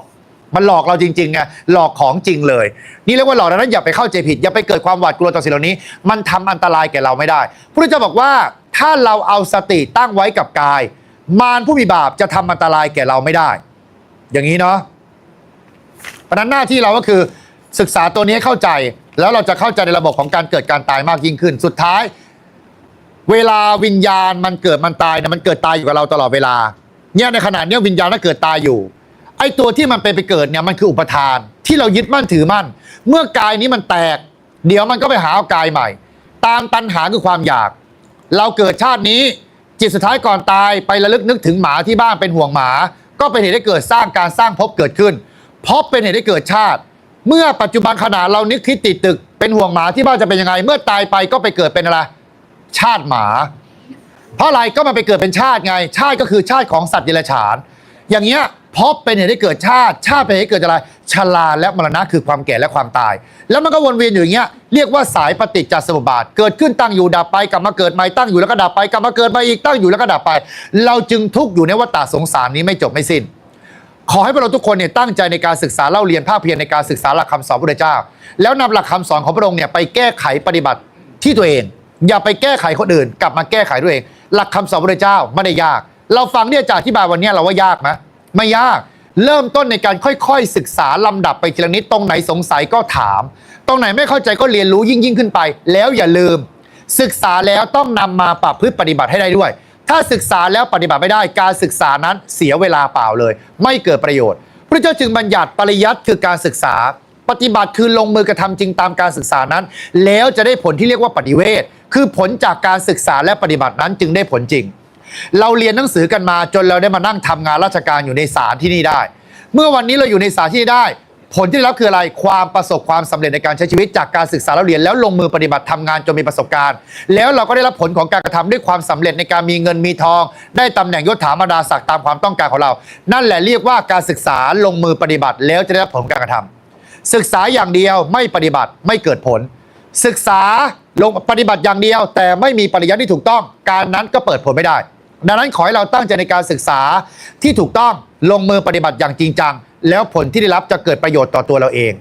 หลักธรรมคำสอนใช้ได้กับทุกคนไม่จำเป็นเฉพาะในพุทธศาสนาแล้วหลักการคำสอนเรื่องง่ายๆแบบนี้สามารถนำมาปรับเปลี่ยนปรับปรุงเปลี่ยนแปลงตัวเองได้อย่างถูกต้องแล้วจะสามารถทำให้เราดีขึ้นมีความสุขตั้งแต่ปัจจุบันใครปฏิบัติตามธรรมสมควรแก่ธรรมจะอุปมาอุปไมยเปรียบเหมือนเราจะมีความสุขมากเท่ากับแผ่นดินในมหาปฐพีความทุกข์จะเหลือแค่เศษดินไปเล็บเท่านั้น